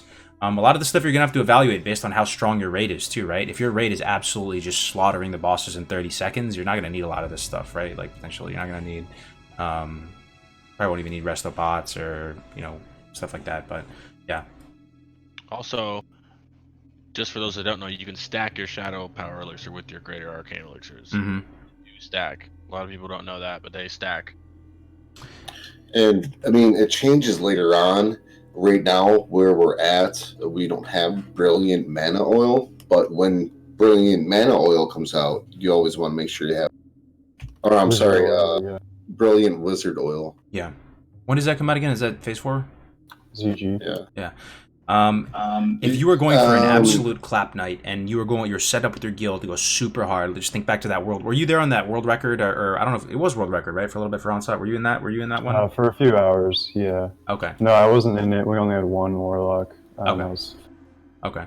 Well, if you're going for that, let's just try to assume you're doing your biggest clap night. How much gold do you have to sink in with these consumes, man? If you think, how much would that cost you to execute on that? Actually, probably less than a normal night because you just get through it so quickly. You probably only use one Shadow Power Elixir instead of 2, one Arcane Elixir. Hopefully you don't die. You don't have to refresh anything. This is true. Using sapper chargers and mana potions on cooldown and stuff. Yeah. That is a very good point, man. So, if you clear fast enough, it actually starts becoming cheaper. It costs a lot for me, man. Like, you go a couple weeks raid login, buying all this stuff at the last minute on Tuesday at auction house prices. Oh, forget about it, dude. You're done. Like, your money is gone. Like, it's so expensive buying sappers and buying all this. It costs a ton, man, if you're trying to go for it. So, yeah, I hate using my sappers when PvE, but I mean, I do. One thing I guess you could put on here is, do you have Elixir for? No, I don't. Is that just health? I mean, yeah. Yeah, 150 health. Never used that one before. Anything you can do to increase your HP is huge because you just want to stay alive. Like the Dire Maul buff, 15% stamina, might not seem like it really does anything for you, but the 1 week that I didn't have time, I didn't grab that buff, I died pretty early on in MC. Yeah, man, you get thrown up in the air on rag or whatever and hit the ground, you don't have enough stamina, bro. Does the elixir fortitude stack with the shadow power elixir though? Yeah, no shit. Yes. Okay. Now, if you really wanted to go the extra mile, I guess you could. What is it called? The cache of I can barely pronounce it, but it's in Winter Spring, and then you could go get your Juju Chill, your Juju Ember. Your Juju Chill is gonna give you plus 15 Frost. Your Juju Ember is gonna give you plus 15 Fire resistances. So if you want more resistances, you could go farm your Chillwind Echoes or your Shard 2 Echoes up in Winter Spring, and then, if you wanted to go the really extra mile. So. Yep. Now, like later on in game, you're going to want to have Juju Chills on you because, like for Saffron, and, Juju Ember is still 15 fire resist that if you guys are really having a hard time on Ragnaros, you can go into Upper Blackrock Spire, and then a priest can mind control one of the spellcasters. Everybody could get, their fire resistance gear, and then also paired with a Juju Ember, it's 15 fire resist, so it definitely helps. Yep. Yeah, anything you can do to stay alive helps because you never know what kind of RNG can hit you all at once, and you're just dead in. Very true. All right, I think that's it for consumables. The Band-Aid. Let me see. Yeah, we'll keep thinking about it, but that's it for now. Okay, rotation. Bandages. Bring bandages. You should always be max first aid. I'll just keep a stack of bandages on you. You're gonna have to bandage. So obviously, but yeah. Anyway. Okay, rotation. This is gonna get probably kind of spicy here. Believe it or not. I mean, we'll see what happens, but where do we even start, man? Like, do we just okay? Openers. Let's take a single target fight. Let's take Golmag or something, right? Walk me through your rotation on that single target. We'll go one at a time. Maybe if you could start us off. Yeah, go for it, Craigs. Just on a single target. We'll see how it varies between each, or if we can come away with something. If there's any differences in what we're doing here. Golmag, I'm opening up with the Amp Agony, Popping Toe Up, dotting the boss and the dogs, and then full pumping them. And depending on how the boss damage is, I won't. The dot of the dog. I do the same thing with the dogs. I full dot the dogs, bro. But you shouldn't be using regular corruption on the dog. Don't forget about the dogs, though. Let's just think about it. I mean, are you full pump? Yeah. Go single target. Just think if there's a target dummy right in front of you. One thing in front of you. Amp Agony, or Pop Toe Up, Amp Agony, Corruption, and then spam Shadow. That's all you can really do. Okay. What I'm doing, what I usually always do on Golmag is now if you're a Warlock, you really want to cheese the parses on the overall fight. You could throw Agonies on the dogs, followed with Corruptions, and then make sure your Corruptions always on Golmag. Keep Shadow Bolting it, but if you keep up your dots on the dogs, but you probably shouldn't do that. You can cheese parses. I do that. Yeah, I'm not gonna lie. I would say almost every lock top parsing is doing. Yeah, I'm not sure if damage done to those dogs counts towards the part. It doesn't count towards boss damage. Gar adds. Oh yeah, not towards boss damage, but it does for like if you look at the damage meter on them or Gar or anybody, the damage you do does. I see. Also, since I'm in the Warlock group. I actually might just have an imp throw firebolts at the boss because our group has multiple imps. Because nobody's really playing DS Ruin, so if my imp dies, whatever, But I'm gonna cheese the parse there. So what about you, Funky? Single target, setting up. Yeah, I always get my curse up first if I'm assigned. I don't use any other debuffs. I don't use corruption on the main target because I don't want to get yelled at. and then just spam Shadow Bolt, use mana consumes when I need to, and at the very end, this is kind of one of the only skilled parts of Warlock PvE in your actual rotation is at the very end. Let's say you're finishing one Shadow Bolt and you know the boss is not going to live long enough for you to land another full cast Shadow Bolt. You can use Death Coil right after your Shadow Bolt finishes, and then Shadow Burn 1.5 seconds later after the global. And you'll usually be able to get both of those off in about 1.5 seconds, in about the time of that global, when you probably wouldn't be able to get the Shadow Bolt off. And that combination, the Death Coil plus Shadow Burn, is about equivalent to one extra Shadow Bolt. Makes sense. And also, because they're instants, you can move, right? So one thing I do during that time is you start moving towards the boss to weave in a sapper or to do whatever you can left, sending your pet at it, whatever you got. Alternatively, you can also Searing Pain if you can't connect with the last Shadow Bolt, and it's something you can do as well. It's amazing to me though, man. 98.8 best performing average, and you're not even using Corruption or Agony. You're just straight pumping these motherfuckers with Shadow Bolts, pretty much. Yeah, I do use Corruption on like AoE fights. If there's multi-targets, I'll spam Corruption, try to get Nightfall power. But I never put it on the main target because we don't want to run into debuff limit issues. Okay. So I guess real basic rotation, just to take a few steps back, you want to use your first global to get up your curse, right? If you're assigned a curse. Then you want to snapshot a bunch of dots if you are allowed to do that with Toe Up or Amplify, whatever you have access to. And then let's talk. There's also the tapping component, right? So at the beginning of a fight, you're gonna have to evaluate what kind of consumes do I have. How long is this fight gonna last, based on how fast my guild kills stuff, right? Do I have superior mana potions? Do I have dark runes, demonic runes? If you don't have any mana consumes or anything like that, maybe you have to aggressively life tap towards the beginning of the fight, right? This is something that you'll have a higher likelihood of being topped off by healers, because healers have that fresh attention span. You can go actually have them ramp up and build some threat first, and go for some really early aggressive taps, so you can let your mana stretch further. Because if you wait deeper and deeper into that fight and you start tapping, like, the healers are making these decisions at that point, and they're keeping priority targets alive for you, and that's something that you're assessing in your own mind as well.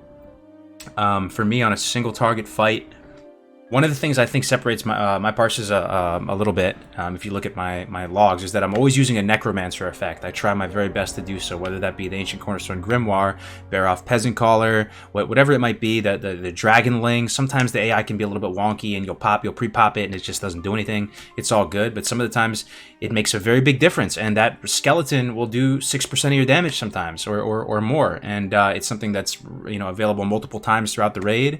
So it's something that you can pop prior to engaging that boss and swap to another trinket, right? You can, and there's literally no downside to it, only upside, if to that type of situation. Shadow, yeah. That's actually great. I don't know why I never think of that. Yeah, why don't I? Yeah, big brain rate.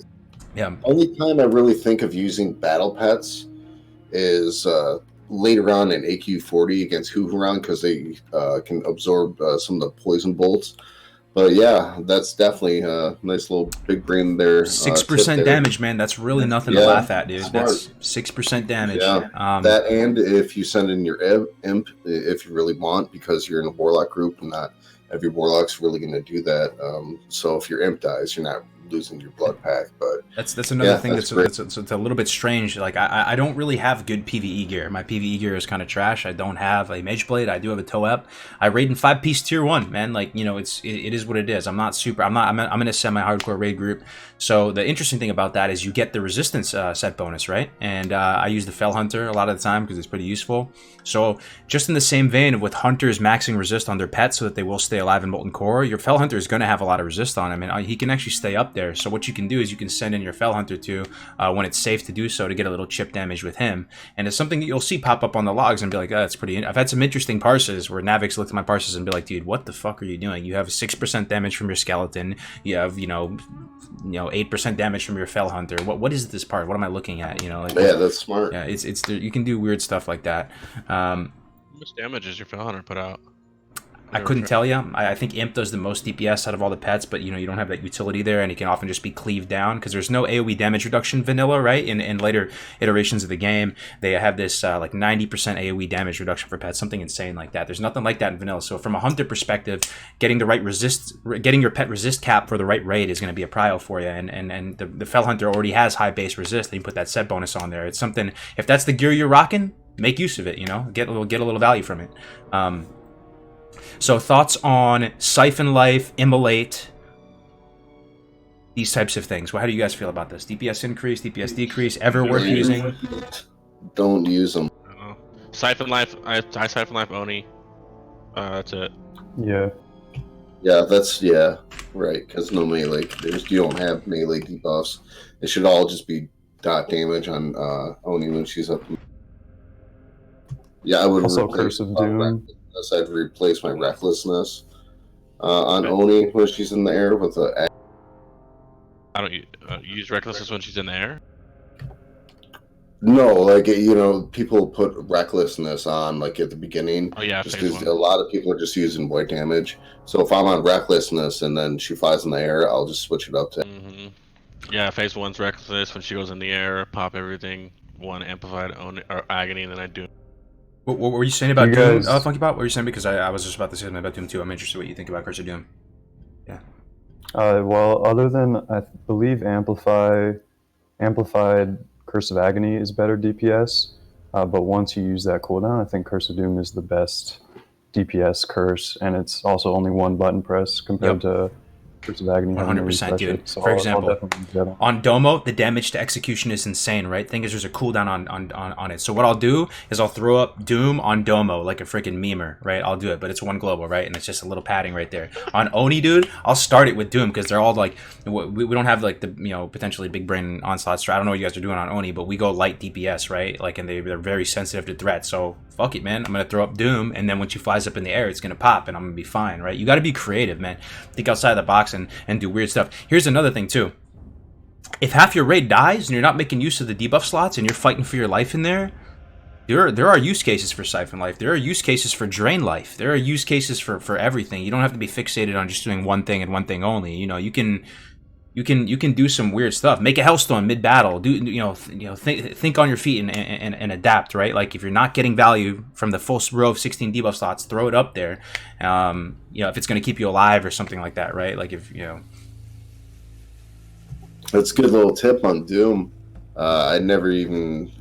Me personally, I hardly even use Curse of Doom, but and there's situations for sure you'd want to use Curse of Doom. But usually, I guess it's just because I'm used to assigning my own curses, and I'm usually on Recklessness. But yeah, it's a great idea to use Doom, especially on Domo. I'm gonna start doing that. Good pointer. Mm-hmm. It's a big feels bad man if Doom gets knocked off at the very end. Oh yeah, it does get knocked off a lot somehow. I've had to get knocked off at like 3 seconds left, and I'm staring at it waiting for it to pop, and it just falls off. It actually almost always gets knocked off for me if it's on like Oni or something like that. Sometimes it's work, but on something like Domo, if you're just trying to pad your meters, like there's no dots on them, so you just throw that shit up on there and you're fine. If you put all these pieces together, guys, and you're thinking about what is it like to raid as a Warlock, man? Do I just press Shadow Bolt over and over again? Yeah, you could do that, but if you put all these pieces together, multiple ranks of Hellstones, Spellstones, Shadow Bolt, Corruption, Agony, Life Tap, multiple ranks of Life Tap, Shadow Burn, Sappers, all the engineering stuff, swapping trinkets out, having to be cognizant of threat, having to be, having to banish stuff and use different ranks of banish. Like it's pretty sophisticated on a Warlock. I don't know if every class is kind of like that at that top level, but there is actually a ton going on with the Warlocks. It is not brain dead. Yeah, it's not really like just Shadow Bolt the whole time. I mean, Defunct. I forgot. I think it's Defunct talked earlier. There's a lot of the times you can't get a Shadow Bolt off. The target's gonna die. What do? So you make sure that you can Shadow Burn, Death Coil, or Searing Pain, or whatever you can do. That last, I hate that when you send a Shadow Bolt off and then it just dies right as it's about to hit it. So there's a lot of filling in the gaps and a lot of things you can do to definitely increase your DPS. Yep. Or increase your or help your raid too, man. If you have your Fel Hunter out and someone else gets feared on Magmadar, you can dispel that off them, dude. You have an offensive and defensive dispel. Like, I'm not gonna lie, I oftentimes don't do that because I'm too selfish, but you could do that. These are things that can really help you. Your little void shield, like freaking throwing up doom before you banish a target, so that when the banish comes off, it pops. Like, there's a lot of room for finesse and with the Warlock. There's a ton of stuff you can do. The greater detect invisibility, detect whatever the other one is called, the underwater breathing, to add trash buffs. Like, do that to everybody in the raid. There is a lot there, man. There is a lot. Seriously. Yeah, this is only MC. It gets even more interesting later on, especially AQ. AQ is my favorite raid as a Warlock. Mainly twin imps, getting the tank, or even if you don't get the tank, it's just a fun fight. And then Cthulhu is probably my favorite fight in vanilla. It's almost like a PvP encounter, and I'm a PvPer, but just you have to focus on your positioning. You're constantly switching targets. You're keeping your eyes open. You have to be aware. And then if you get the opportunity, you get put in the stomach, and you can basically solo those tentacles as a Warlock. You just put all your dots up, and you can force a vulnerable phase. I'm excited to see that. Yeah, Max the Ripper, who's also, shout out, man, Black Mamba over there. CS with the Fell Hunter, another great one, man. You have the CS, right? That's useful. Like, you can use that a lot, man. Like, there's so much you can do. There's so much you can do on a Warlock. It's a great class. It's the best class. It's the best class in the game, guys. Let's face it. Play a Warlock. Also, for some reason, Warlocks are always chill. Like, there seems to always be drama surrounding warriors in every guild that I've been in. Warriors are always complaining about loot or about their shamans. That is so funny you say that. My whole raid, all the warriors, all they do is complain about the loot. Yeah, and Warlocks are always the chillest. They're just like, yeah, whatever. Yeah, I'll get the loot when I get it. It's no big deal. That's my mentality. I don't get upset. Yeah, it's the same with us. All the Warlocks, we were in a chat together. We just talk about who needs what, share it, split it. Yeah. Yeah, exactly. Take turns on parse runs, switch agony around, When you play a Warlock, at least personally, like, I've never felt stronger in vanilla, first of all. Like, I like the class fantasy of a Hunter, best. I really just love Hunter for many reasons, but Warlock is just an incredibly strong class. Like, you never feel like you never feel that class FOMO, or like that you're missing something. You always feel like you just have an overabundance of tools and so many different lines of play. There's so much you can do. It takes a lot for the tank to go empty. I love Warlock, man. Yeah, every pet has different the abilities. The main reason I play Warlock is I feel it's the best. It has all around the most utility. I think it's the best all around class, that if I want to kill this person, then I want to CC this person, like 2v1s, 3v1s. That's what really gets my blood heart pumping, when you just pull off a nice 2v1, 3v1. That's my favorite part of really playing WoW, is doing that. But I think it's just done best on Warlocks, if not Warlocks, mages. But just so much fun playing a Warlock. Yeah, I was gonna say mages are definitely the most overpowered class in vanilla. It's hard to argue against that, just in every aspect of the game: PvE, PvP, farming, whatever. Overall, they're extremely strong. But overall, what class do mages fear the most? It's Warlock. True, though. Big true. Big true. Yeah. And I agree with you. When you factor in all dimensions of the game, mages are just ridiculous, right? Like, I was talking the other day, what's the strongest spell in the game? Chat, vote for the strongest spell. People were saying, Explosion. You think so? Well, yeah, that is very strong as well. My vote was Frost Nova originally, and someone came in the chat and they said, hey man, it's not Frost Nova, dude, it's Cone of Cold. Because Frost Nova will lock something down, but there's a cooldown. It's not going to get rid of it for you. It's not going to kill it for you, right? It's going to control it for you. Cone of Cold not only controls infinite targets if they can be slowed, but actually kills them. I don't know how you guys feel about that, but Cone of Cold, insanity. Yeah, it's a very short cooldown too, whereas Arcane Explosion has no cooldown, but doesn't do as much damage and doesn't slow. It's definitely one or the other, though. Yep. All right, so... Did we talk about Shadowburn? Oh, let's talk about that for a second. So what are you going to say, Chris? Don't Shadowburn. Unless it's the end, just in case you already are. I know some people do. They think it's a DPS upgrade or improvement, and it's not. More DPS to Shadow Bolt. I mean, it's a Shadowburn. It costs a debuff slot, which always knocks off Winter's Chill, which gets mages mad. What do you have to move? What if you have to move? I personally live tap, or I'll redot if I have to redot. Like I'll recorrupt. I recorrupt if I have it. Yeah, recorrupt. If you have to move for a couple seconds though, you know, you have a couple globals to spare, and let's say mana isn't an issue. I'll judge it based on how long. If the boss is halfway, I mean, I guess what's a longer boss like Rag? I mean Rag. So Rag, if he knocks you in the air, usually you get knocked out of range to be able to Shadow Burn or Death Coil anyway, because he knocks you back usually, so you can't do anything. But if you are in range, you Shadow Burning knocks off Winter's Chill halfway through a boss fight. Then that knocks down 10% of all 8 mages in your raid, you know? That's true. That's the huge thing about Shadowburn, right? Like, whether or not it's a DPS increase or not is that it can, the debuff can affect stuff, right? And that's something I didn't, so when again, my first rodeo as a Warlock, I come in here and I look at the abilities, the tooltip on Shadowburn looks so powerful, and it's something that you're spending mana more aggressively, so naturally you think this is going to be a DPS increase. So I used to come to raid with a ton of shards, and I would Shadowburn on cooldown, and I would be falling behind some of the other Warlocks in Copperhead, and I'd be like, what the fuck, man? I'm trying to play my best here. I'm really putting my head down here.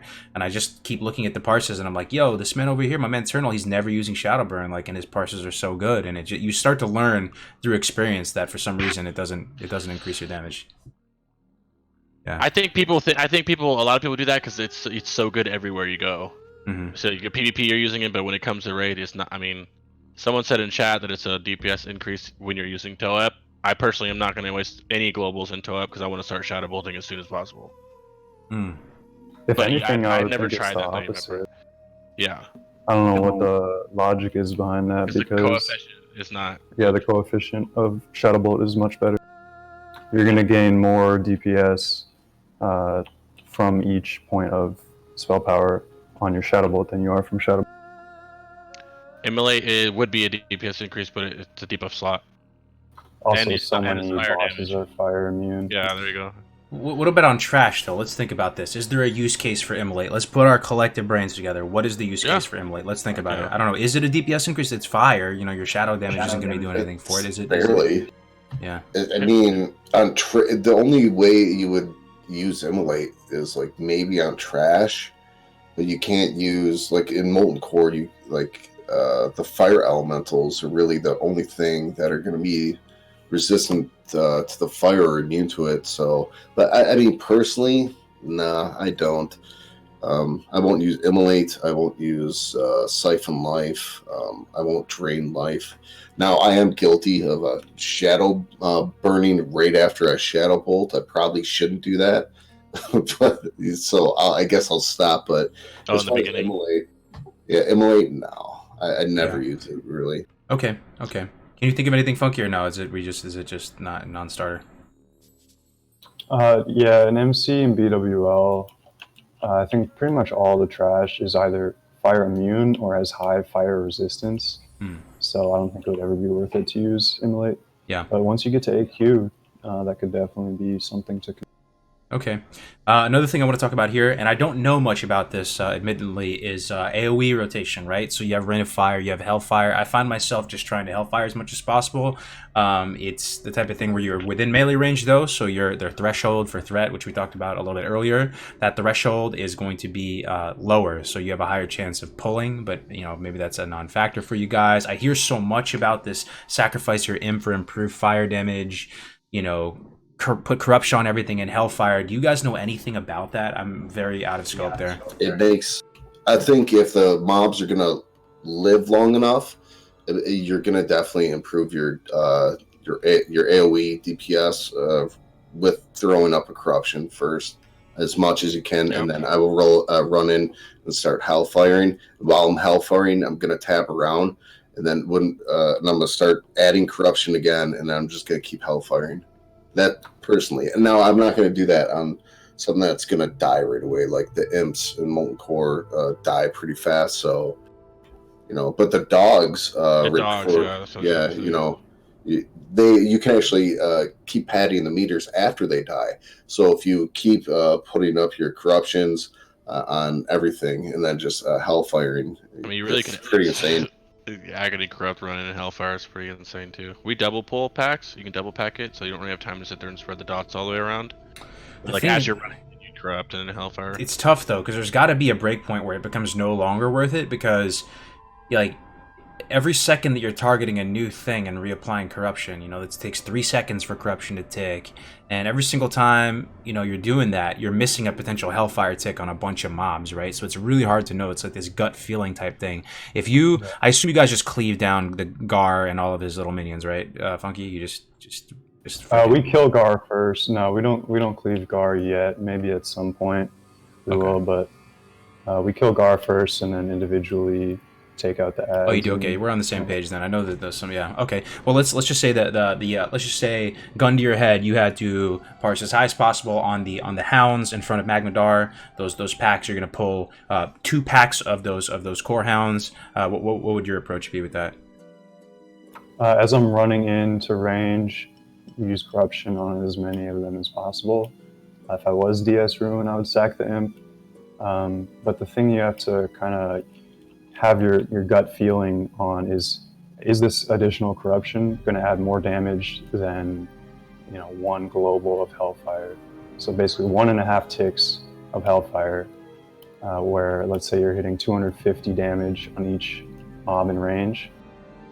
So if you have 5 mobs, that's about 1,000 damage, or 1,250 damage. Your corruption might add about 1,000. So you kind of have to have a feel for it. Once there's like 5 mobs in your range of hellfire, you probably just want to start using hellfire. So that's kind of like around 5-ish is your break point. Yeah. Yeah. Very good to know. Also, potentially, Sapper, the Oil of Immolation that we talked about before. There's lots of stuff you could do to really try and pump it as much as possible. Another thing I want to say about Agony, this is the way Agony works. Agony is a 24-second duration, right? And it ticks every 2 seconds, not 3 seconds. Your corruption's every 3 seconds, so Agony will tick very, very shortly after. So that's 12 ticks total, right? 12 times 2, 24. The first 4 ticks, you can think about it like this. The first 4 ticks will do 1 damage. The second 4 through 8 ticks will do 2 damage, and the last 4 ticks will do 3 damage. So it's like this 1, 2, 3. And the point is, if you are authorized to use Agony, you can pretty much use it almost instantaneously. As soon as the tank has any threat whatsoever, right, you can use Agony, because those first 4 ticks are going to do like nothing. You don't have to worry about it. Like you're not going to yoink the threat off the tank with your first 4 ticks of Agony. So just throw it up very quick. You don't have to wait that long. That's one thing that I had to go through trial and error with, and I would think to myself that the raid leader would be like, no dots, like don't do anything yet, give us a second. So I would hang back a little bit, but then I'm just like, dude, the first ticks do no damage, right? So this is just keep that in mind. It's our lowest threat generating dot. Yeah, I believe it. But the last 4 ticks are huge, right? So you don't want to clip into it. And can you clip into it? Sometimes you see that thing where it's like this, you have a stronger spell active or something, and you're not even able to clip into it. Either way, you definitely should get a dot timer and monitor and make sure you get those last 4 connections with the Agony. I believe the reason that only happens when you're fighting bosses. I believe you can override your Agony on trash. I think, not 100% sure, but I'm almost, it seemed pretty good on. Yeah, I don't think you can override your Agony if you on bosses. Yeah, and that's one of those weird things in Classic that wasn't in Vanilla, I believe. It's one of those residual things from BFA. Same with Curse of Doom. It's weird. If you have Curse of Doom and you want to replace it with Curse of Agony, it won't let you. But if you put a Curse of Shadows or one of the other curses first, then you can put the Curse of Agony. Yeah, that's weird. I see. Interesting. That is something to keep in your back pocket, though. Generally, as a Warlock, though, if you have an Agony up and like you have to CC a target or something, and you just don't want that damage applying, you can throw up something else that doesn't do damage to it and kind of override it and get that off, so you can CC the target or something like that. Other thing, let's say, so let's say we get a bunch of Nightfall procs, and my threat is super high, and your raid leader is like, calm down with your threat cargoes. I've heard that yelled at me once or twice, right? Like, what do you guys do? How can you stay productive after you have to calm down? Pop lips and start wanding. Depends on it depends on how. If you're that close, you really can't do. Sometimes you just got a cold stop. Yeah. Life tap, get some mana back. Yeah, life tap, bandage. Feels bad, man, when that proc hits the middle of your screen and you can't do nothing about it, though. It's hard not to press it. For sure.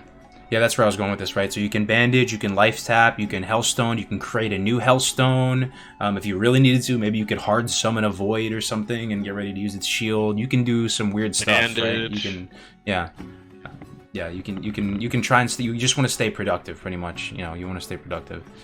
The other thing is, if you do pull aggro, you want to go against your first instinct, which is to run away from the boss.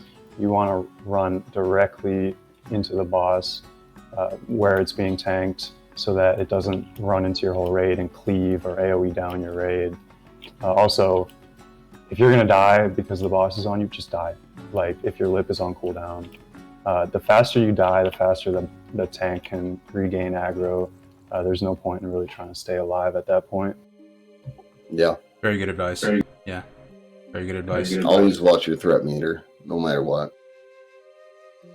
All right, I think that's it. Sometimes it just happens though. Like sometimes you just get like a Shadow Bolt crit, and you're just a little bit too high up there, and you pull threat. So when that happens, pop lips and make your way towards the boss. Because if you have really high threat, he's just going to switch on you when the lips wears off. But yeah. Last thing I'm thinking about rotation. When you get a Nightfall proc, you wait for your Shadow Bolt to finish before you use it, right? Or what is your guys' opinion on that? Yeah. Oh yeah, don't ever cancel your Shadow Bolt to do it. It's a 10. You have 10 seconds to cast it. There should be no reason why you would cancel your current. If you're literally casting, if I just start casting and it pops up, I'm still gonna finish that. Unless the one that you're casting might not finish if the boss is about to die. Oh yeah, true. And maybe you might want to. That's a very rare occurrence. Yeah, that's true. And yeah, last thing with rotation too, like I will say too, is if you are using a pet and you are SM Ruin, and I'm just trying to think about these fights here. Let's say you have your Imp on phase shift just for a little extra health, or you have your Fell Hunter or whatever it might be. When the boss is getting low, and like let's say the last Ignite mana comes out and you're in that final stage, you might as well get some damage out of your pet, right? So actually take your pet and attack with it and send it in towards the boss. That's what I'll do, and you'll get a few autos in with your pet, and it's another thing that you can do just to push it a little bit more. Okay. Shadowburn. Yep, and Shadowburn, for sure. Okay, let's move on to gear, itemization, gear, and stuff like this, right? Okay, so I have many regrets thinking about MC of how to approach gear. This is, again, my first time playing a Warlock, so I made many mistakes. Now, let's rank the gear from MC, what you're looking at MC, from highest impact down. Go for it, somebody. So there's kind of two perspectives here. You can look at current power of how you're going to perform right now with the gear that's available, and then there's long-term, which pieces are going to last you the longest. And honestly, from both perspectives, I think Toe Up is number one, because it's such a short cooldown. It's 175 spell power, which is huge. You're basically going to have it up for every single boss fight. That's number one all day. Also for PvP, it's huge. Number two, for current performance, is probably Mage Blade. Because it's 40 spell power and 1 crit. It's way better than any pre-raid weapon that you can get. But for long term, Choker is actually better because you're not going to replace it until Twin Emps in AQ. And that necklace is, in my experience, very rare. So it might even last you till Nax. That's unbelievable advice, dude. That's unbelievable advice. One thing that I guess we try to lead the passer here a little bit is that a lot of people, casters, they get fixated, they get obsessed on getting the Mage Blade. It's cool getting a weapon, but you're not a melee, man. Like, I think to myself, what is it? You said, what, a 40 spell power, 1% crit, right? I mean, what if you get a crit sword out of Mauradon that you can solo yourself and put 30 spell power on? Yeah, you're missing 40 spell power, but that Mage Blade might soak up all your DKP, and instead you could go pick up a sash, you could go pick up the robe, you could go pick up a Toep, rings. You could get a bunch of other shit that has a lower DKP cost, and I mean, does that make sense? Like, you really are only missing 40 spell power, like with the Mauradon sword. It's got to go with things because you're spending all this. I mean, assuming they're even DKP, you're spending a lot on Mage Blade when you can arguably get a staff in BWL. That's par. You know what I mean? Toep you use for like pace till what tier? Phase, I think. You use until you get tier. You use that with tier until 5. Phase 5. Toep is best in slot until at least Nax. Nax, there's another trinket that has an on-use spell power. But you got to remember that when one trinket's on cooldown, you can swap out another. So if your max on use spell power trinket is on cooldown, you put that toe up in for the next fight, even for trash. If you really want to min max. Yeah, for me, it's Talisman, Choker, Mage Blade. After that, it would probably be the Robe's Volatile Power. No, actually, I'm sorry. It's going to be, actually, for me, it's going to be Talisman, and then it's going to be Choker, Mage Blade, followed by a Ring of Spell Power, for me. Yep. I'm on the same page. I mean, as a PvPer who cares primarily about PvP, if I could do the whole thing over again, my strat going into this was, hey, look, I'm going to soak up all the tier 1 super fast because nobody's going to want it because they're going to want all their,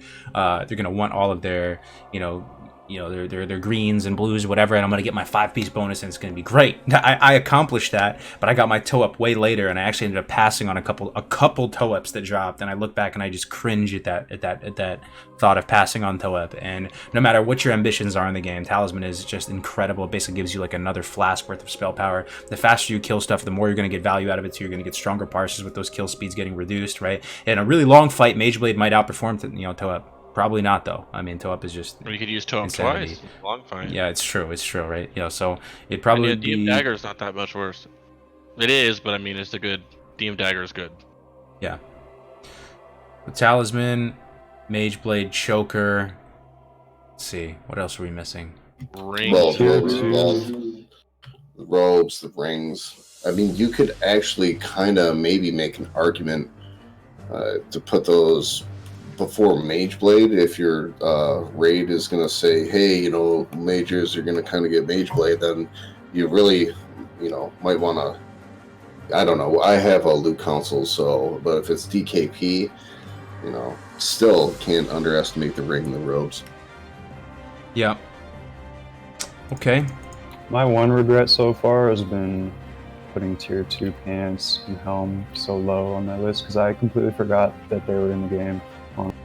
I was thinking MC is tier 1, tier 2 is BWL, but Rag drops the tier 2 pants, and those are best in slot for PvE and PvP, except for the Kazakh pants, which are pretty hard to get your hands on.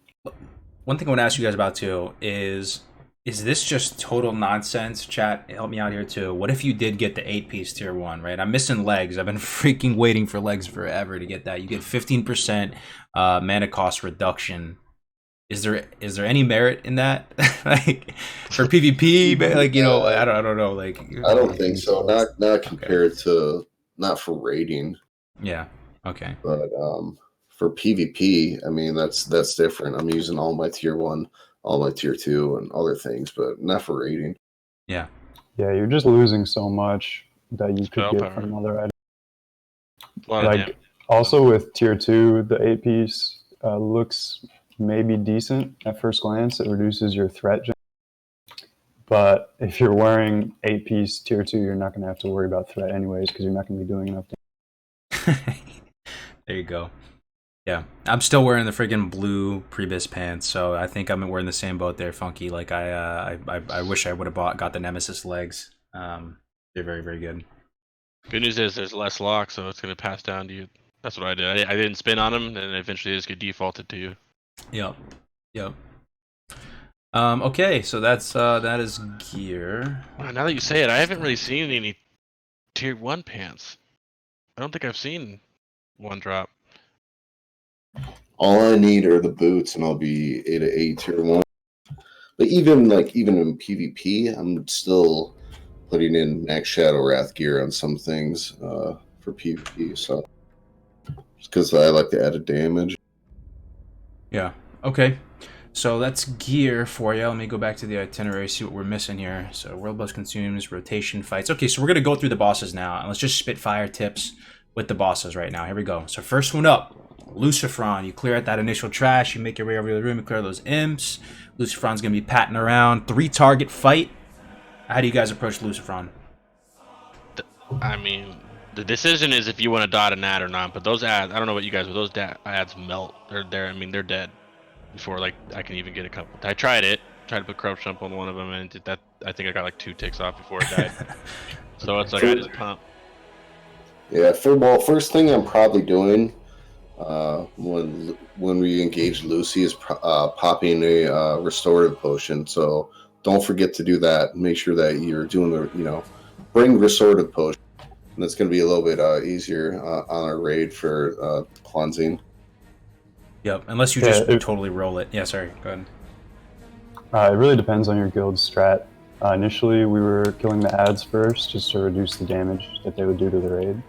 But now you just kill Lucifron and kind of cleave down the ads. So I do put Corruption up, and then actually I don't cast Shadow Bolt at all in that fight. I use Hellfire because Lucifron has something like 210 shadow resistance. There's no spell pen in the game outside of Curse of Shadows. So it's actually better DPS to use Hellfire on all 3 ads. No way, that's insane. I heard that totally in the do Discord. I That's never crazy. tried it though. That's sick, dude. That's sick. That's huge. Trying that tonight. Trying that tonight. Wow. Yeah. Parse. Oh my God, let's get some good if, drops. if you really do want to parse, you probably want to still use Shadow Bolt because you're rolling the RNG. You could land every Shadow Bolt, but overall, on average, you're going to be better DPS with help. I'm hyped for that, bro. Like, imagine using Oil of Immolation too, man. Yo, does that benefit from the sacked imp? I wonder, dude. It's doing fire you can damage. Sapper too. Yeah. You can open with the Sapper, then you can start Hellfiring right away. One thing I usually do, like right before we engage, I'll do a Shadow Ward because I believe that the dot damage is shadow damage. I'm almost positive it is. So, I mean, I'm just going to toss that out there, you know. Yeah, if you want to save gold on a restorative potion, you can probably get away with just using a Shadow. Yeah, that's true. Yeah. But I always use the rest of the pot. That's mandatory in Onslaught for that fight. Okay, so you throw up Corruption and you just you come in Oil of Immolation, Hellfire, something like that. If you were Sapper, Oil of Immolation, Hellfire. Fight And over. you know what? Talking to you, I actually realized I should probably use Curse of Agony on those. That's what I do. So I'll walk you through. For me, I have I use Oni Book first, right? I use Oni Book. I end up using the Whelpling guy on Magmadar, but I use the Oni Book on Lucy. I'll pop all my consumes, right? I'll flask up on Lucy right before. I don't flask and use all the elixirs on trash or whatever. I wait. I get a little bit greedy right before Lucy. Get my food buff. Get my elixirs. Get on, right? So then I'll pop Amplify Magic just to get it out of the way. So it's less moving pieces, something I have to think about, right? Because I'm trying to do this little trinket swap here. So I just use it. It stays up for a long time. Cooldown won't start ticking on it until after you use the curse, but it's all good. They pull the boss, and I will go Agony Corruption on all 3 of them, right? And then once they're all Agony and Corruption, I will Sapper them. And then I will just start pumping Shadow Bolts right on Lucy. I don't even bother with the ads because I may not even get those Shadow Bolts to connect on the ads, and I want to get as much dot value as possible on those ads so they die slower, so I get more value, and I just start pumping right into Lucy like crazy. That's pretty much... I like that you think that. I do that same thing. I don't know if a lot of people do that. Like, don't Shadow Bolt the ads because you want your dots to get more damage. Big cheese. Big pad, of course. Yeah. Even though we focus Lucifron, the ads usually die first just from cleave down. They die fast. Ramstein's Lightning Bolts, that'd be big brain too, yeah. I mean, anything, it's just all about tempo, man. When you just gotta go super high tempo with everything as much as possible. And I really, really recommend using these Necromancer effects. If I just told you that you get 6% extra damage, like, how juicy does that fucking sound to you? Like, 6% extra damage. Not even gonna lie, that's probably the best thing I've heard all night, man. Because I never really, I don't know. But I know you can use the book and then switch your offhand. Zero drawback. And you can do it with trinkets too. I mean, you can literally pop the book and just switch your offhand in combat, right? But with the trinket, you can pop the trinket before combat, swap the trinket, literally no downside. Now, I think the book and the dog whistle share cooldown, right? Some do. So there are a few that don't, though. Like, out of the whole pool of Necromancer effect type things, most of them share the same cooldown. But I do know there's a couple that operate outside of it. I don't know what they are, though, but someone was telling me about it one time. Yeah. You got to be careful, though. There's a clip I saw a while back. I think it was Apes in their MC, and they were trying to pull Baron Geddon, and so everyone popped their minions. And then Baron Geddon ran by, and they weren't able to pull him for some reason. But all the minions ran after him as he ran back up to the left, and they just pulled that entire room and wiped the raid. That's funny, yeah. Oh, it's amazing. I haven't had any you issues can't so control far, it and at I've all. been using them every boss pretty much for weeks and weeks on end. What will happen is sometimes they won't do anything, and they'll sit by your side, and the AI is a little bit wonky, right? But that's fine. You know, like you didn't lose anything by doing that. So there's the main ones is the Dragonling. You can use that one. The Oni Book, Bear Off Peasant Collar, and if you have the Timber Moth Trinket, you can use that one as well. Those are some of the main ones. Yeah. Yeah, I'm curious to see how much damage the Bear Off Peasant Collars do. I feel like if I was a melee, I would be popping that shit because I feel like they would do a lot of damage, but you never know until you analyze it. They don't last that long. Anyway, let's move on. Magmadar. How do you guys approach Magmadar? Go opposite side where the tank's tanking it and just pump. Agony, amp agony, toe up. Just start shadow bolting. Get out of range of fear. I'm undead, so I can kind of cheese a little bit if I get caught. Yeah. Yeah, I try to put my curse up at max range if I'm SM Ruin, and then make sure I stay at max range. Sometimes the tank can move the boss a little bit, so you might want to move a little bit. But I am undead, so if I get hit by one of the fears, just pop Will of the Forsaken. It's no big deal. Yep. This is one thing as an Orc Warlock that I actually, believe it or not, have a little bit of patience on. I'm usually so overly trigger happy and ready to pump and just go crazy. But this one I really take like a second or two to make sure I am absolutely max range against this guy. Because getting feared is the biggest DPS loss ever, dude. Your freaking parse is Nicky Night Night if you do that. So I have my Fell Hunter just in case out. In case I get feared, I can dispel myself. What ends up happening is I usually dodge it. And once I dodge it, someone else gets feared. You can dispel the fear off them, or at least try to. So sometimes I feel like it doesn't work, but you can at least try to and hit your Devour Magic on him. And then you're pumping on Magnar. Same old, nothing too crazy. But once you feel like you're safe from fear, I send the Fell Hunter in, and he'll stay on the boss for 10 seconds or something like that, and you get a decent amount of chunk damage from him as well. And I also use the Dragonling on him to get it on cooldown. Yeah, not a bad idea. I know some people in my guild actually use their PvP trinket in case they get hit by the fear, because like you said, it's a huge DPS loss to just get a full fear and sit in it. Wearing a trinket that doesn't give you any stats is also a DPS loss, but not as bad as the fear. Yeah, makes a lot of sense. Yeah, makes it. That's a huge step. Yeah. You could play if you're an Orc, I don't worry about it too much because I'm undead. But if you're an Orc, you could just put your Fell Hunter on the back, put him on stay. That way for sure he's not getting feared. So you could just dispel yourself. Absolutely. No, that's huge. The Fell Hunter is my best buddy in these raids. Another thing I gotta ask you guys too, I'm gonna ask the chat this as well. Is the Imp truly the highest DPS pet, all things considered? Sometimes I feel like the Succubus or something else might be better, especially considering the fact that anytime the Imp takes any damage, he's just dead. Like, I don't know. I mean, what are you guys feeling on pets, pet damage? I'm the tank lock, so my Imp's always out. I usually have my Imp out, and then I always just send my Imp in just to die. It doesn't matter, because as soon as we have like an actual rest, I'm just going to summon my Imp. I'm in a Warlock group, so my Imp dying, it's not really going to, be too bad. But I use my Imp, and I try to just be safe with it. Try not to kill it, health funnel it in between fights. Do you guys never have issues with your pet like running off in the wrong direction and pulling extra mobs or anything? No. I would definitely be paranoid. Yeah, I have it on passive and I just camp him by me.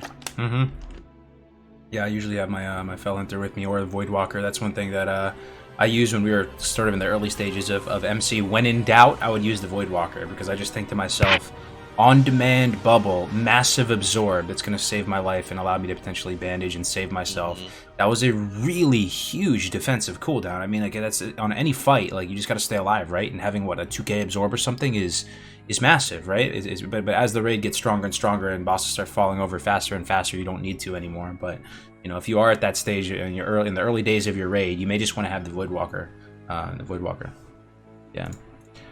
All right, next one up is Gehenna's 3-target fight. This is the one where you can meme people with Rain of Fire and drop Rain of Fires on them, right? This is one of my better parses as well.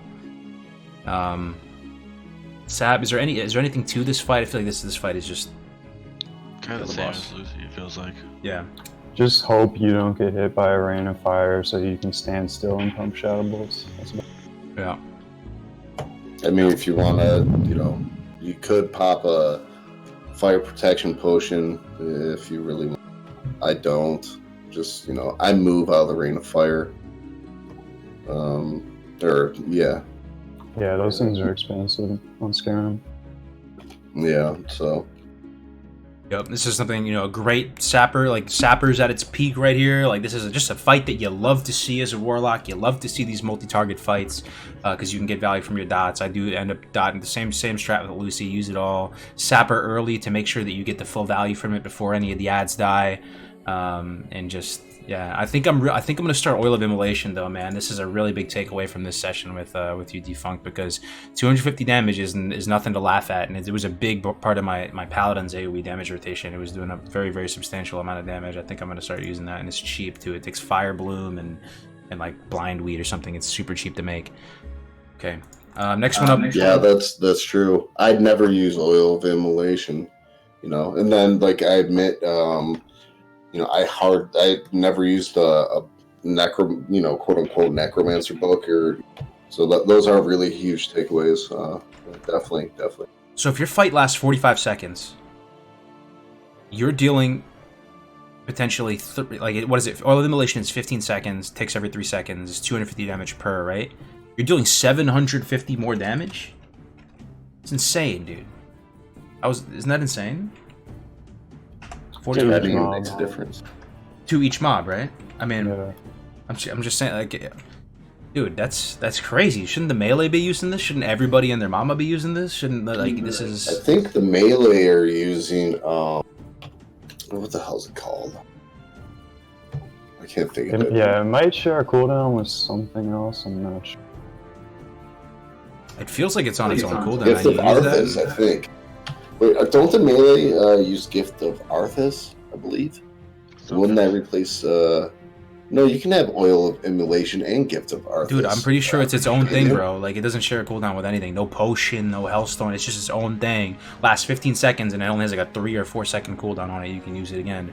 Yeah, I'm definitely going to start doing that. We're definitely missing something, chat. What are we missing here? Shouldn't everybody and their mama's mama, shouldn't everybody just be using that? Like, what's going on? What's going on, chat? Why aren't people using Bear Up, Pheasant Collar, and Oil of Immolation? Is it like a throw? Like he throws it in a target area? Nah, bro. It's just you click it and it's just around you. It's like an aura around you. It's brain dead. You literally do nothing. There's no targeting reticle, nothing like that. You just press it. Channel? No channel. It just starts pulsing around you every 3 seconds. Tell me no one is freaking out. I'm the only one freaking out here. I'm crazy. That doesn't share a cooldown. You're telling me that doesn't share a cooldown with my potions? No, definitely doesn't. I've been grinding on my paladin, all day yesterday, using it and stuff, and killing all the rocks with it. It's totally separate. It's like its own thing. Nobody's freaking out in chat. It's just me. But it's fine. Well, yeah, I'm kind of freaking out. I'm thinking of it from a PvP point of view. Like, why if I doesn't share a cooldown with my potions, then yeah. We're talking maybe an additional 2, 3, 4K damage on these 3 target fights. If they're maybe like that's very exciting. That's good for parsing right there. That could be another percentage. Yeah. I don't know, man. That's pretty exciting shit right there. Okay, so Gar. Let's move on to Gar. This is one of the usually one of my favorites. My second favorite right here. Yeah, the trickier ones. I'd say for the general average raid, you're going to be assigned a banished target, right? And you're going to have your Voidwalker out because your Voidwalker can taunt through banish, which is really good. It's going to continue to accumulate additive threat while the thing is banished. I don't know if that's working as intended. Navik swears that it worked like that back in the day, but what that's basically going to do is when the ad comes out of banish, if you mess it up or if it gets resisted or something, it's going to be on your Voidwalker and not one-shotting somebody in the raid. So one thing you can do is throw up a Curse of Doom prior to that banish, get it on cooldown so that when it can pop when it comes out. It's something you could possibly do. What do you guys think about Gar?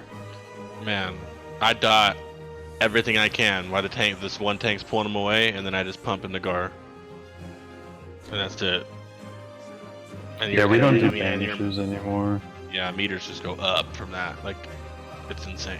Oh, you don't do banishes anymore. I thought you said you were killing so you just tank them all together. But yeah, okay. Usually just one tank will tank all the ads, and they have the gear, and the healers have the mana to keep them alive. Okay. at this point. Damn. I guess it really depends on how your guild fights the boss, on what you're gonna do. Yeah. Yeah, I always focus Gar down with Shadow Bullets. And then once he's dead, I'll put up Corruptions, because that's what we're supposed to do.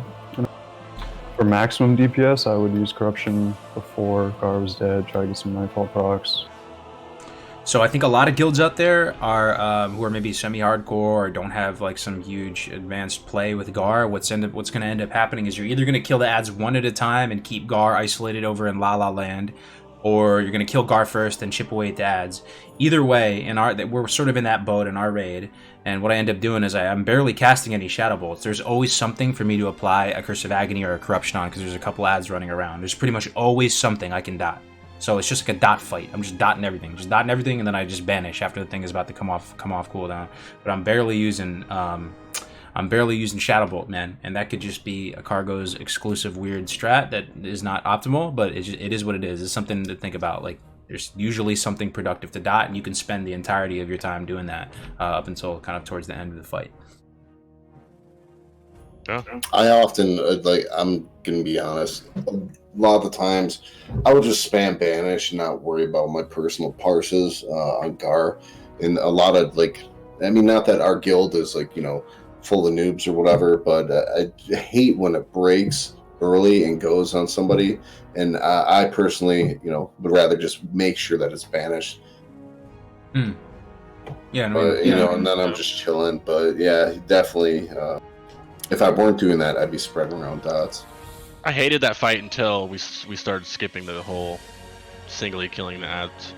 Now yeah, I hope that we do that. I love it. It's so nice now because everything's dotted and you're just pumping in the Gar, and all that damage goes on the meters. This was the main strat I heard about doing the Hellfire strat with, going with the Demonic Sacrifice, sack your imp, go in and just Hellfire and do just colossal amounts of damage. This was the case study I heard about. Have you heard about any Warlocks doing that, Funky, of going for that? Well, what would you, on Gar, Hellfiring? Or yeah. On the ads, you mean? Yeah, you just kill everything with Hellfire and just go in and just full Zuds. Well, when everything explodes, won't you die? You stop hellfiring when you see him get low. Okay. Well, assuming they all die at the same time and you can get away, yeah, that'd be a lot of fun to do. Yeah. The thing is, if your ultimate goal is to kill the boss and all the ads as quickly as possible, then you just want to focus Gar because he has the most health, and the ads are just gonna drop so quickly with all the warriors, Fury warriors cleaving, mages spamming AoE. If you just want to finish the encounter as quick as possible, you just want to focus Gar every single member of the raid. Yep. Another thing I want to bring up too, it's another kind of consumable and thing to keep in mind too. I don't know exactly how the mechanic works, but your buffs get stripped off when you do this fight. So oftentimes people will do this towards the back end of the raid, and they'll try and go do Domo and the other arcane guy first, and come back to Gar afterwards. But you can take some measures to counteract. Your DM buffs will get stripped off by this guy in some form or fashion. So you can throw up Noggin Fogger debuffs. You can throw up the detect invisibility, underwater breathing, and just give yourself the best shot possible to not get your buffs ripped away. Yeah, that's a big reason why I just banish, because what I tried to do is pull mine away from Gar, and then I just sit there and will spam banish because I don't want to lose my DM buffs. So that's personally what I choose to do. But if there was no banish, I'd just be losing my DM buffs. Yeah. All right, moving on to Mr. Geddon. This one was a big yikes for our raid for many moons. Curious what you guys do on this one. What about how do you guys handle Geddon? Single target. Curse that. Bolt. Watch my threat. Run in if you get the buff. The debuff, I mean. Try to max range, ignite mana. If not, use your Fell Hunter. If you are SM Ruin, dispel yourself. You can also even dispel other people that get the deep. I had never heard about that until you mentioned that today, Funky, that you could just straight up outrange ignite mana. That seems like a very, very powerful piece of information right there, because what we usually do, and it's just one of the biggest examples in my mind that makes me feel like SM Ruin is superior in MC is that ignite mana just it slaps the shit out of you, dude. It will drain your mana in a couple ticks. It does damage. It really sucks. So keeping your Fell Hunter LOS behind that little nook so that it can dispel you immediately is a really big play. But just being able to straight up outrange it, that's insane. Can you outrange the Living Bomb and everything too, or that you have to run in, I believe. That's a good question, actually. I feel like I very rarely get the bomb when I am max ranging.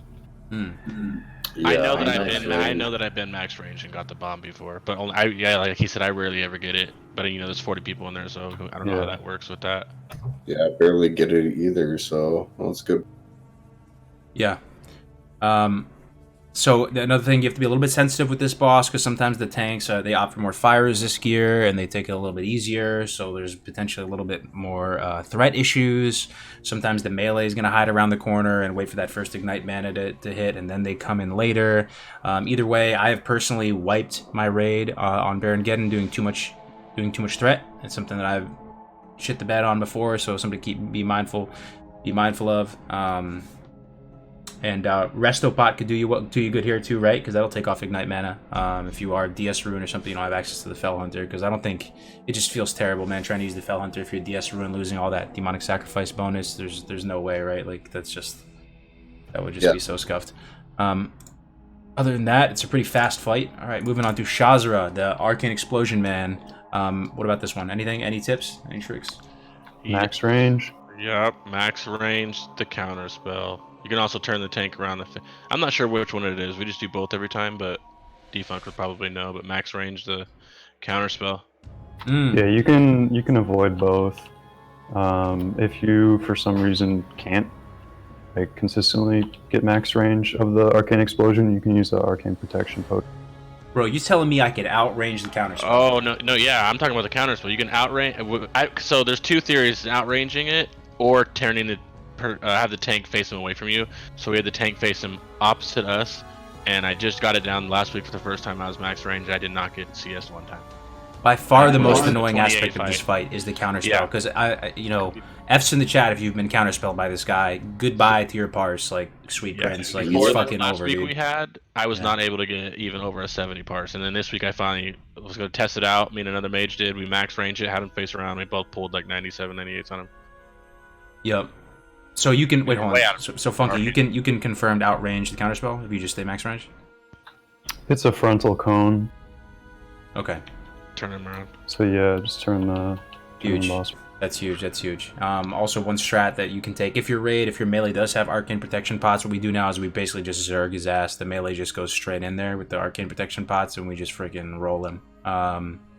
So that's an option once you guys get into a rhythm of things. The counterspells suck. If you are in that kind of progression type mindset, you can park your Voidwalker behind a little, stalactite or whatever. And if you're in a situation where you think you're going to get hit by the Arcane Explosion once or twice, you can sack that Void, give yourself a little insurance, and make sure you don't fall over. That's something to do. The triangle strike, but yeah, there's yeah. Okay. Yeah, I think that's it. This one. Does he have some magical resistance too? Sometimes I feel like he has a lot of resistance. It's a debuff that the mages have to counterspell. I mean, the mages have to decurse. It's a curse. I'm sorry. Mages have to decurse the whole time, and if they don't, I don't know what it's called, dampen magic or something. It's like 50% magic reduction on them, unless the mages are literally decursing, which they should be, because obviously, as you know, the fight is carried by the warriors, so the mages and the rogues. So the mages just decurse the whole time, and as long as they get decurse, that's good. But if not, it's a 50% counter, 50% on. But they can't offensively decurse, right? You wouldn't have to be like a priest or something purging it off. It's a buff he puts on himself? I should know this, but I don't know. Is it not mages? Mages are pretty. Someone does it. He has something on him that he has to take it off. It's a curse it puts on the raid that increases damage taken by the raid.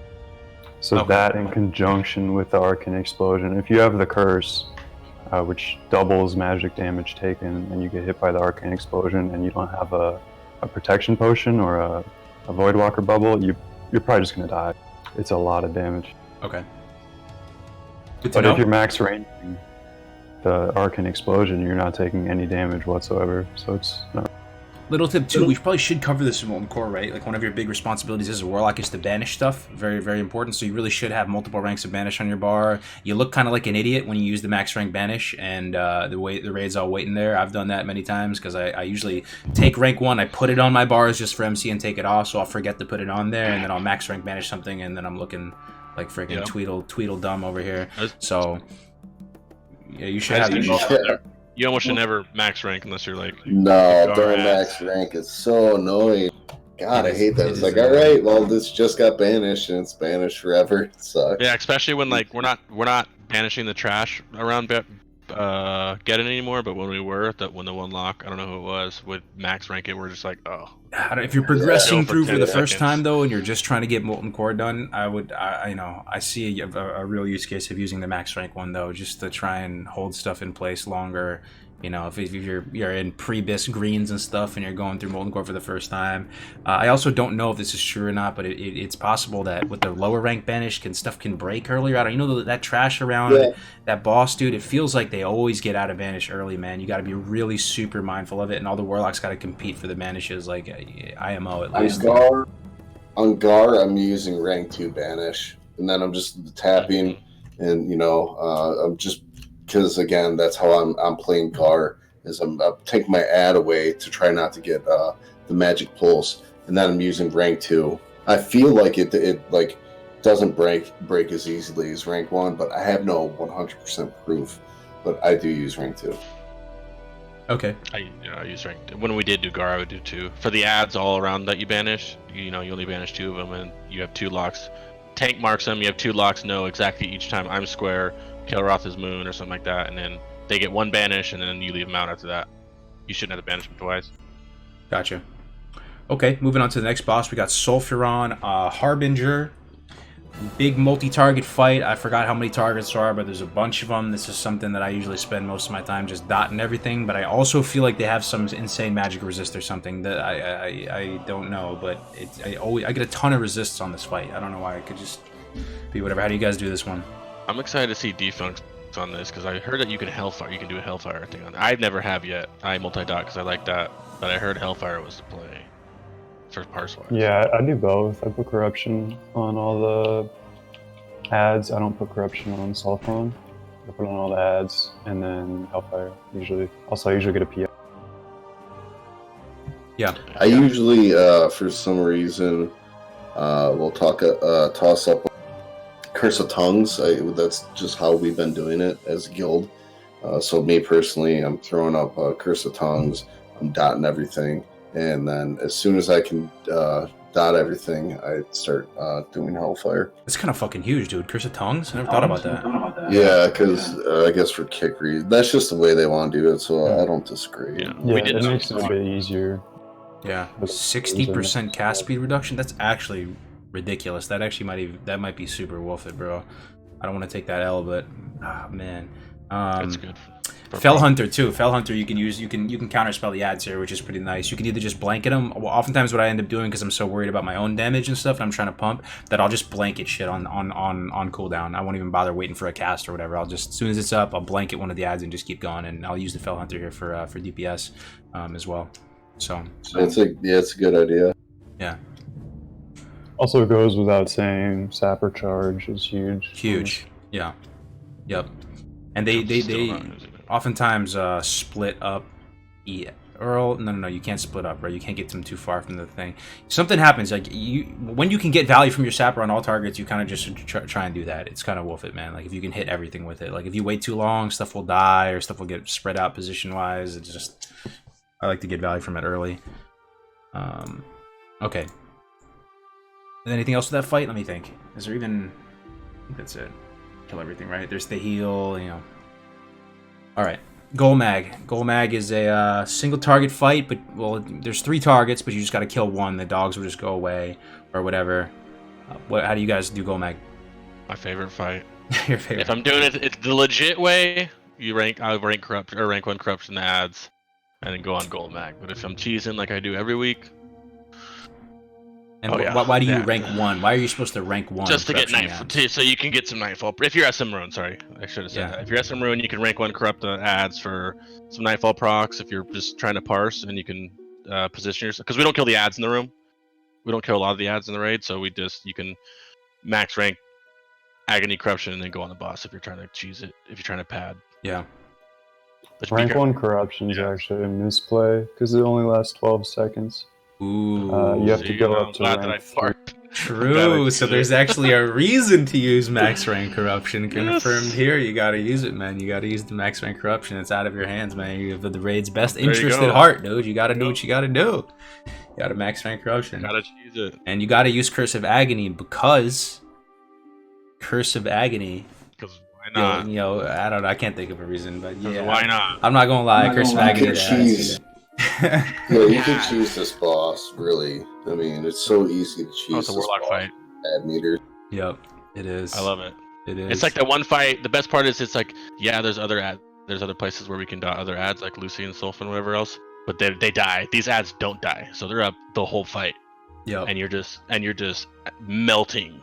Feels really good. Once you get to those 3 targets with corruption too, you start to really get those nightfalls going, man. You're just flinging shadow bolts left and right, man. You love to see it. It's freaking awesome. It is awesome.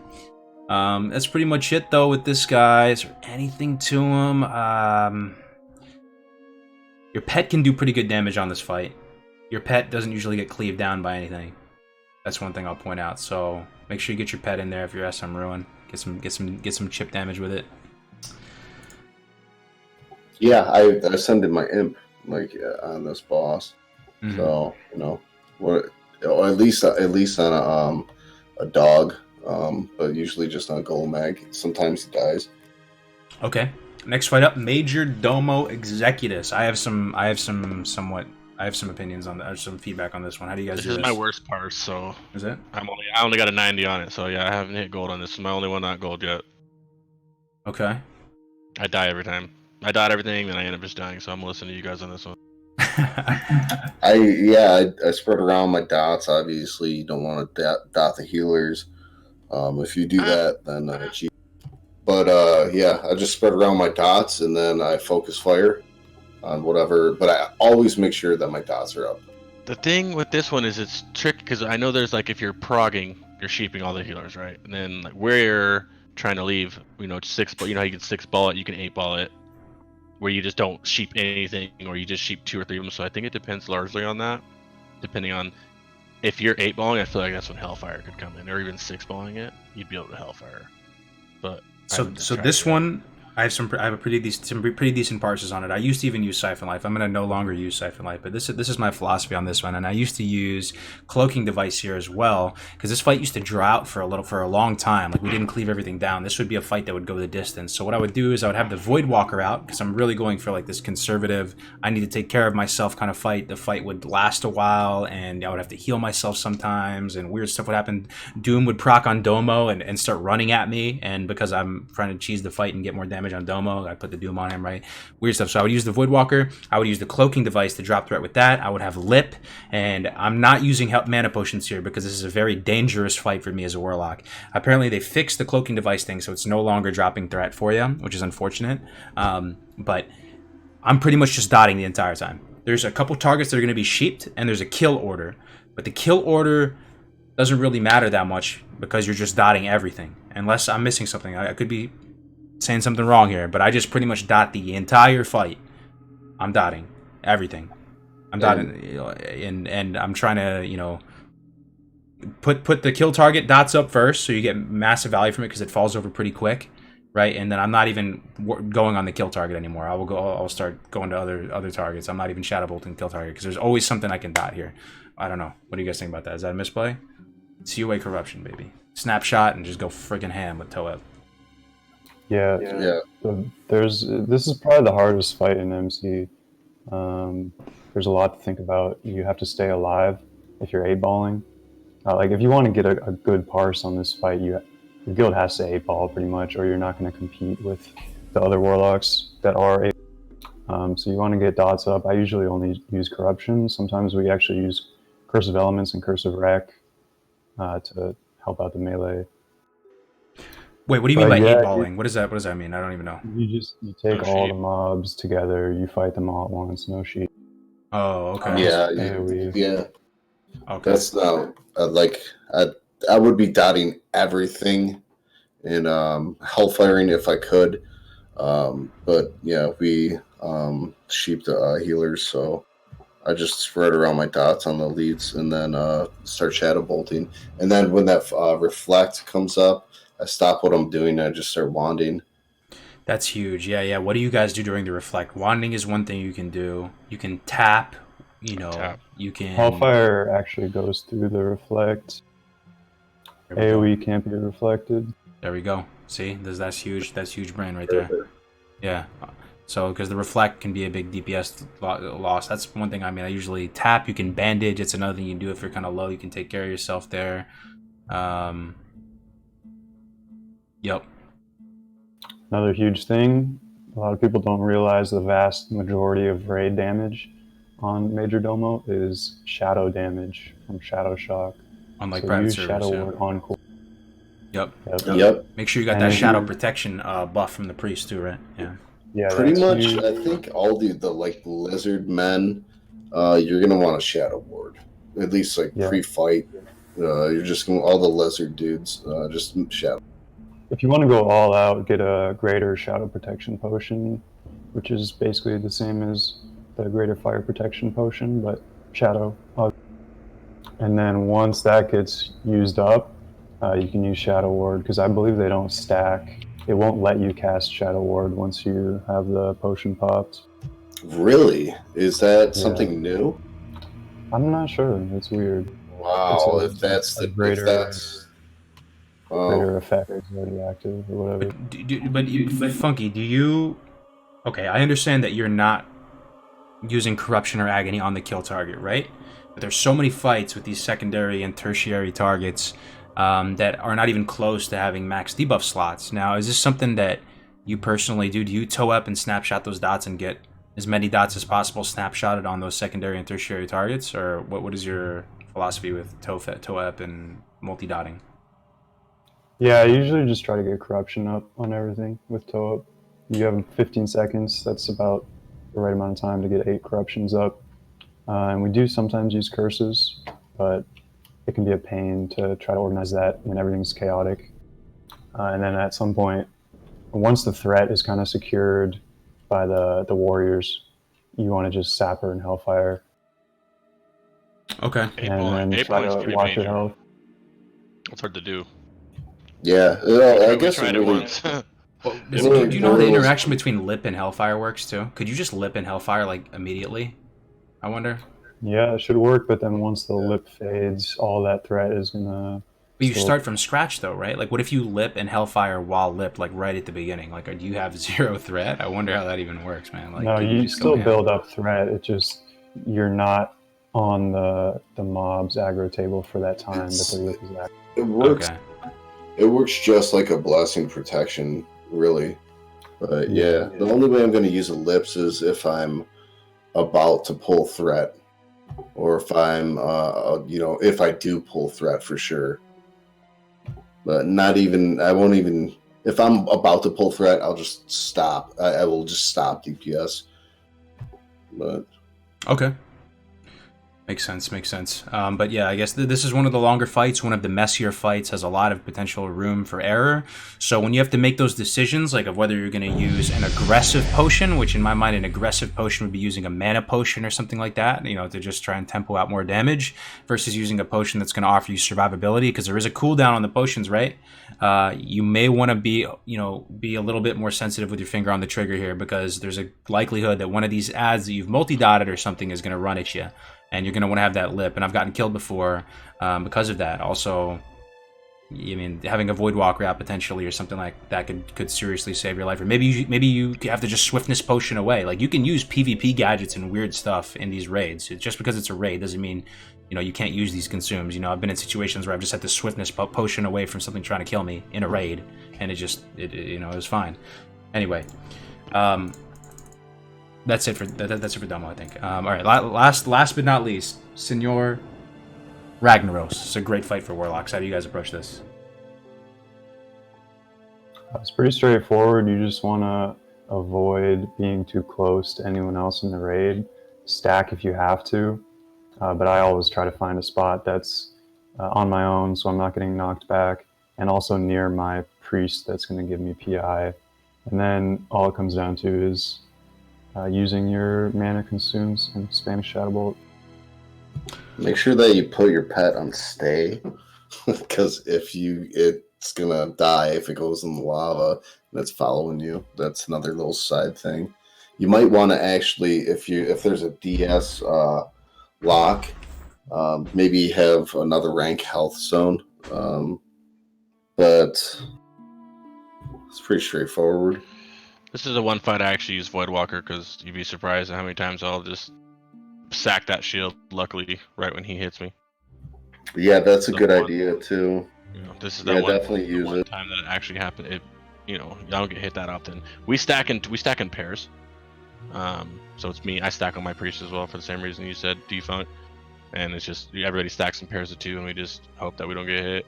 It's like it's your parse depends on if you get hit. If you don't get hit, and you can sit there and pump. If you do get hit, knocked in the air, you can re-corruption if it's getting low. Life tap if you're not in super danger of being able to life tap, just to be able to get back to your spot. You know what I mean?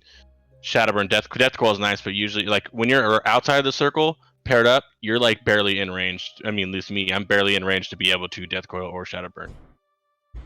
Like it's like right there. If I take 2 steps up, I'm not in range to do either work. Sorry, I had a friend Cold Brew running through me. This fight, threat's not an issue. You guys already talked about that. That's huge, right? Yep. I wonder if you can precast a Shadow Bolt. Is that a meme? Could you precast a Shadow Bolt? No? You cannot. No. So, I mean, just kill. like you guys. So as soon as you start that, what is it, minute and 25 seconds or whatever of the role play, you can pump shot. You could do the fattest 30,000 crit Shadow Bolt, and you're not going to pull aggro right away. So I still don't open with Shadow Bolt. If I could precast, I would, but you can't precast. So I'd do my curse and my corruption. And then true. What am I saying? Yeah, you can't even target him. That's okay. If you could target him, if you could precast, then you would. Obviously you would at 3 seconds use Shadow Bolt and then go into a dot right away. Another question: can Imp do damage to him? It's fire damage. Can the Imp do damage? No, it's completely immune to fire damage. Okay, that's good. I mean, I use the Voidwalker here anyway. This is one of the fights you have a very high likelihood of dying, man. And the number one advice I can give you is be 18 yards away from everybody. You're gonna have to stack up in teams of 2, but you can still find a way so that everybody, all those stacks of 2, are 18 yards away from each other. And the reason is he targets specific players. He doesn't target areas with his little knock-up thing, right? So if you're he's going to target cargoes, and anyone around cargoes is going to get hit by that. He's not going to target an area. So pretty much my deaths on this fight went way down once we did these stacks of 2. Ideally, you want to be next to someone who's going to give you that Parsing fusion, that juicy Parsing fusion. Try and situate yourself so that you're able to get that. Voidwalker's pretty dope here. Hide it behind one of the little rock formations, and you'll be able to have that little on-demand shield. Pre-pop the GFP here. Go full Zug, right? Like no threat. What else? I completely forgot because we haven't had a submerge phase in so long. Oh yeah. But if you're in a more casual guild with lower DPS, you might have the submerge phase, and I believe you can banish banish those ads that come in just to help control things. Or you can also delay Ragnaros from coming back up by keeping a mob banished. Yeah, if that happens, and you do get the submerge, you can fear, you can banish, and then you can start spreading around your dots because the mages are really going to start ramping up in damage. Anything that has to do with AoE, especially because everything's going to be immune to fire. So you're just going to want to spread around dots and then fear and then banish. If you are at that stage too where you're progressing through Ragnaros, you haven't killed him yet, I would use a Spellstone personally. It's another little GFP protection thing that you have right there. You can use multiple ranks of Spellstone if you need to. It's going to absorb that magic damage. You get the GFP. You have the secondary GFP. You have your Spellstone. That's a shitload of absorb right there. And the Spellstone's fine. It gives you a crit, right? It's fine. It's not bad for an offhand. Yeah. Just make sure you don't. Just make sure you don't lose all your buffs too early. 100%. Obviously, it's Ragnaros, so once you're done with Rag, you don't really need those buffs anymore. The way I used it is like the ace up your sleeve. It's like it's the last bastion of defense, right? You've gone through everything, you've ripped through everything, and you're just trying to stay alive for that little itty bit longer. And how many times have you guys wiped the rag on like 1%? That might have happened to us a couple times, or it sucks, on week 2 when we were killing rag, we had a couple oopsies right there where it was close, right? So that could make the difference, man. Really good. Another thing that's going to make a difference if you're like in a newer guild is sometimes everybody will just die, run back to MC, and then before rag, and then go up to UBRS, and you can have a priest mind control one of the spell casters, I forget, spellbinders, and then everybody can get I think it's plus 83 fire resistance. That paired with a juju is another 15 fire resistance, and then you could use a fire protection potion, and dude, you're not gonna die, really. And when you come back from a wipe, you can precast a Shadow Bolt because he's up, and you can target him. Oh, yeah. Big brain. Crix with the lean back after saying that, dude. And I'm embarrassed to say this, but you know how I know that? The first time my raid went into rag, we had like a 1% wipe or something, and then my raid leader was like, "Hey, fuck it, let's go get the buffs from Ubers." And then a lower, and they go get the buffs. They take I'm bitching about how long it takes for them to get the buffs, right? Yeah. They go get the buffs. They come back into the raid, and then just randomly, as we're sitting there buffing, I just accidentally corrupt their fucking. You accidentally wipe the. That's bad funny, dude. I'm just raging about how long they took to get the buff. I wiped the raid.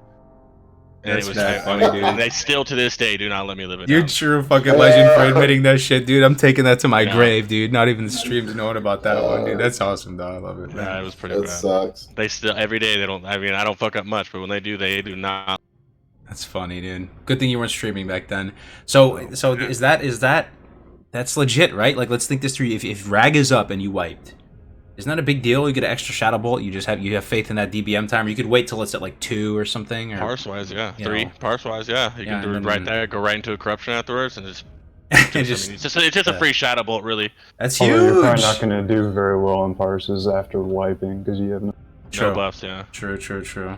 But yeah, that fire resistance buff was huge for Onslaught's week 1 rag kill, and all the other guilds that did it in week 1. I'm pretty sure all use that buff because it's basically impossible to get enough fire resistance on the tank. For the lower? From lower?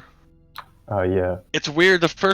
I think it was the first like 2 weeks of raiding in there. We wiped once or twice, and it was like whenever we went in there fully buffed, we wiped. The times after we came back from that wipe, we'd clear it. So that 2 weeks in a row, whenever everybody was fully buffed, we'd wipe, and when nobody had buffs, we'd do it. That's funny, man. Yeah. Yeah, but I wouldn't know how to do the ad phase if I got shoved in it right now. I would have no clue what to do. I haven't seen it. We saw it once and wiped. After that, to us, it was like the fight's over unless you get it before you submerge. Onslaught has a lot of proprietary text, though, man. Apparently, there's different mobs you can mind control. Let's just put it at that, in BRD or in different parts of the Spire that also have other buffs. And I still to this day don't know what they are, but I hear about their tech. I just don't know what it is. So, just throwing that out there. Go mind control stuff and see what it has and report back. Well, there is something Alliance only. The Windsor buff that could give them like some insane attack speed, like 60% haste to melee attacks. But Blizzard nerfed that pretty quick. Oh wow, that sounds totally broken. Broken. It was completely broken.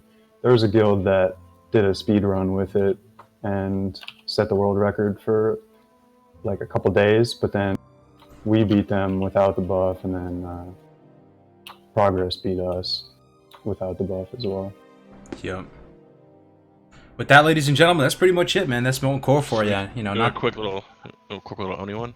I did want to say one quick thing is happy birthday, Cargos. Everybody that's here. Yo, it's Cargos' birthday, man. Happy birthday. It is. I think we should all sing for him. Oh, we should. I think so. Please. Are you ready? Okay. 1, 2, 3. Happy birthday to you. F's in the chat. Happy birthday to you. Happy birthday, dear Cargos. goes, "Happy birthday to you." Yo, I appreciate it, man. I Big appreciate it. pogs. Big pogs, guys. Oh man, I was joking, but you guys went all out. Dude, that means a lot, Boyvid, dude. He put himself out there, bro. He went straight Carolyn on my ass, dude. I love it. Should we do a quick little Oni rundown since it's short, easy, because this is part of the. Sure, we'll do it. Yeah, Oni Buck. Bonus content. Bonus exclusive content. Bonus All exclusive. right. How do you deal with Onyxia? I wreck on pool. I wreck and corruption on pool, and then base off my threat. I just do shadow bolts when I can. If I can't, I wand. And I make sure that I'm life tapped all the way before 65% and goes in the air. I'm full of mana. I just life tap my face off. And when she goes up, toe up, amp agony, corruption, siphon life, and I pump shadow bolts. And then when agony falls off, I doom. Yo, it's then I lip. As soon as she hits the ground for phase 3, I lip. Because I'm always top aggro, unless I got hit by a fireball, which you guys didn't know. If when you get hit by a fireball, it drops your threat. Yeah, that's which huge. is good for us Warlocks. That's huge. Also in phase 3, that wall up there, there's a wall, and you can jump up it by like steps. And if you're up there, you don't get hit by the floor lava thing. So you can just sit there as long as you're not in front. You can sit on the side. Don't you not get hit by the fear too, or do you get hit by the fear? No, you still get feared. You still get feared. Okay. You still get feared, but as long as you're, I mean, obviously it's a tank. You have to wait till the tank gets aggro. But once a tank gets aggro and you're on that wall right there, and I'm undead, you just pump. You can just pump, free pump. You just free pump. Free pump. Yeah. But do you go phase 1? Are you able to play the video game, or do you just have to sit there? And... My tank's pretty. Xeno's pretty geared to the teeth, so he. I pump. I can. Well, I mean, not right away. Free pump phase 1. What about you? By the time that we get there, we can pump. Okay. I'm a bit careful for a few seconds, but then our tanks are like some of the best in the world. Yeah. They know how to generate threat. Really Are you in Clevis's raid? No. Oh, Clevis is my man, dude. I met him at BlizzCon. I guess it really depends if you have like a mitigation tank or a tank with more of a threat build. But as long as the tank can get really good threat, then you should be able to just pump in the shadow.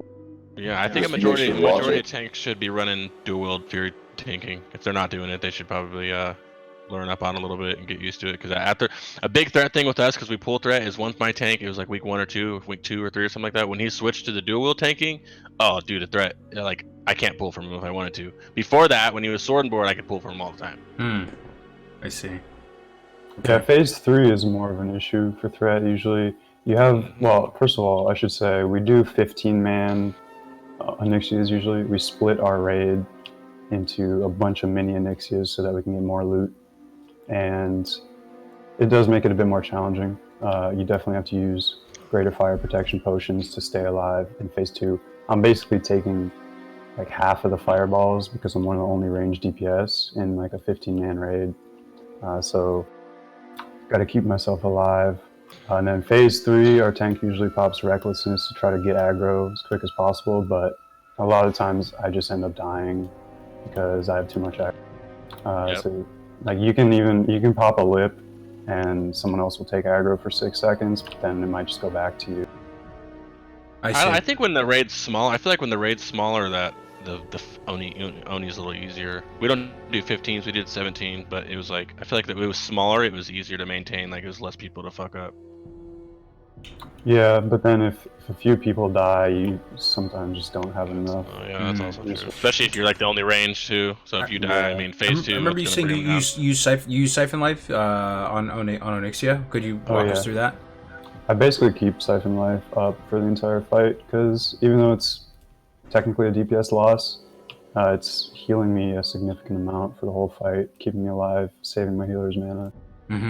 And debuffs are not an issue when you only have 15 people. This is an important point, though, that's being established here, potentially, that there is a use case for Siphon Life, right? If you're trying to... If content is really punishing and it's drawn out and the fight is long and you're trying to attrition the boss as much as possible, take a very value-oriented line of play, save your healer's mana, there is some sort of use case for Siphon Life. Yeah, you're also bandaging on cooldown, probably. I do 2 ranks of hellstones. If you have recently bandaged up, your healthstone's on cooldown, you can just drain life, try to keep yourself alive. Especially in phase 2, if you're you're below 50% HP and you know you might take a fireball soon, you gotta get yourself back up quickly because you'll just get owned by that. Makes sense. Yep. It Makes a lot helps. of With sense. Siphon Life, you get hit by a fireball, or if you're just not paying attention, you're trying to move out of the way of the breath, or trying to get back. You know, she melees you if you're right under too, so you can't like literally right under her. So if you're moving, you might get caught by someone else's fireball just out of the thing. And Siphon Life's just really nice to have up at all times. And don't ever worry about the whelps. Don't ever. Yeah, worry I'm about glad the you whelps. mentioned that. Wait, Sapper the whelps though, right? Isn't that one thing? That's what I do at least. I'm not engineering.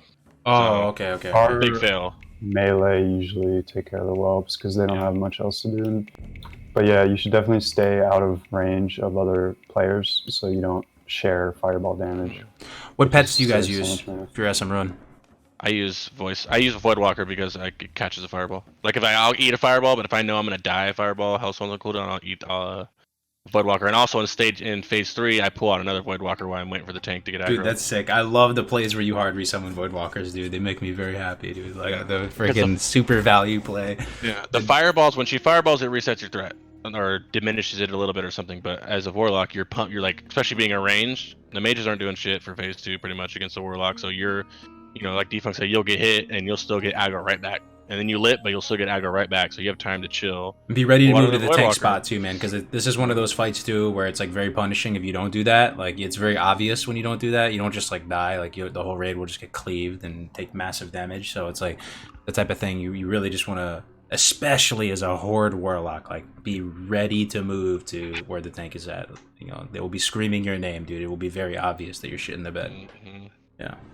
So. And then get the Oni book, man. Once she gets down, get that Oni book. I don't know if isn't there a good PvP ring or something out of there too? If you turn in the head. Yeah. 1% crit and some good stam and intellect. I'm still waiting to turn in my head. I have one in my bag, so I didn't turn it. I think I'm saving it for AQ. Okay. But there's also cloak in there. You can get good cloak, Saphirian for PvP though. Saphirian straight. Yeah. And obviously our 2/2 helm comes from there. I actually use that cloak in PvE too. It's probably not as good as a pure shadow damage one, but I do value intellect and stamina. There you go. All right, ladies and gentlemen, that's it. We did the whole guide. I really appreciate your time. I have to ask you guys a favor though. If you guys are, let me type something in the chat if you're here. Show us that you're alive. I really want to ask you guys a favor. And the favor is just wait for some people to say something in the chat. I just want to do a little posture check here. The favor is to please make it worth these guys' time for being here today. They just, took out 3 hours out of their day. They could be farming, doing other stuff. Maybe they're doing it concurrently, doing AV, whatever, to share some of this knowledge. And they're all really good friends of the channel. They're all content creators now, I'm happy to say. Voidvid, Funky Pot, Crix has started streaming as well. All really, nice people, as you can see, helpful people and the members of the community. So if you could go give their content a shot and follow them and sub them or do whatever you can do, I would really, really appreciate it. It's the best way you can support shows like this and stuff like that. So you guys mind putting your Twitches in the little group chat we have going? I'm going to link it for everybody on both platforms. Yeah, well, me personally right now, I'm not streaming on Twitch. Or your YouTube channel, though. So Yeah, just on YouTube. I'm just making videos and streaming on YouTube. Yeah, don't judge. I literally set up my Twitch like 30 minutes before this stream, so it's new. But I'll be streaming all. It's all good. I have raid tonight at 10 o'clock Eastern, and I'm getting PI. I'm doing I'm doing a huge Parsing run. Funky, is it Funky Pot? Is that what it is, or? Yeah, I just linked it. Okay. TV / Yeah, we got it. Perfect. And a YouTube channel too. Okay, sick. All right, this is great. You want me to grab my URL? I actually got it for you. So here is Defunct first. I'm gonna put Defunct in here. This is his YouTube and Twitch. Okay, we'll go one at a time here. This is Defunct. I'm gonna put in Voidvids now. Voidvid, like I said before at the beginning of the stream, has a phenomenal body of work. Like he has like dozens of videos related to Warlock. Like it's not just. And he pulls them out daily too. Yeah, I don't know. Yeah. Yo, I guess that makes up for like the last couple of months of me just doing nothing. He sings a hell of a happy birthday too. So there you go. There's that, and then here's the newest content creator, freaking Crix over here. Love to see that. Here we go. Can y'all 1v1 each other before we go, dude? I think I got my money with Funky Pot, dude. He's taken me out in the duel tournament a couple times. There we go. There's Crix's. Yeah, guys, give their channel a shot. Their channel's a shot. Thanks again, guys, for being here and sharing this information. I really have a lot of fun, and I come away with these with like seriously good tips. Like I'm immediately gonna go get those immolation oils. That's like, awesome. Yeah. The book, like I have the book, and literally it sits in my bank, and I'm like, you know, I use it during PvP, but I never even thought of, hey, why don't you just use this? Because, you know, I know that you can use the book and swap your offhand. The oil of immolation thing is really good to hear too. So yeah, it's been great info. Yep, it's been great. Yeah, I gotta say, I've been playing this game for a long time, but even still, I definitely learned some things, or just made me think. There's some things you guys are talking about that made me think, and maybe I'll change my game. Right so on. It was a lot of fun, and thanks for having me. Yeah. I'm glad to do anything like this in the future. That's very kind of you. All right, guys, we're gonna end the stream here. I'm going to host Funkybot. I'm not sure if he's gonna stream later or not. If not, then it's all good. But you'll get dropped on his channel anyway. And we'll see you guys next time. I might do another birthday stream later, level the Paladin in a little bit. We'll see what happens. Thank you so much for being here, guys. Any last words, guys? Want to say goodbye to everybody? Happy birthday, Cargos. Yo, and thank you, everybody. To everybody that's been checking out this video, if you guys stayed along, you know, thank you. Give this stream a like. Happy birthday, Cargos. And extra special thank you to anybody that's also checked out my channel. I'm going to make sure that I checked out Defunct and Crix also. Happy birthday, Cargos. Thanks a lot, guys. All right, take it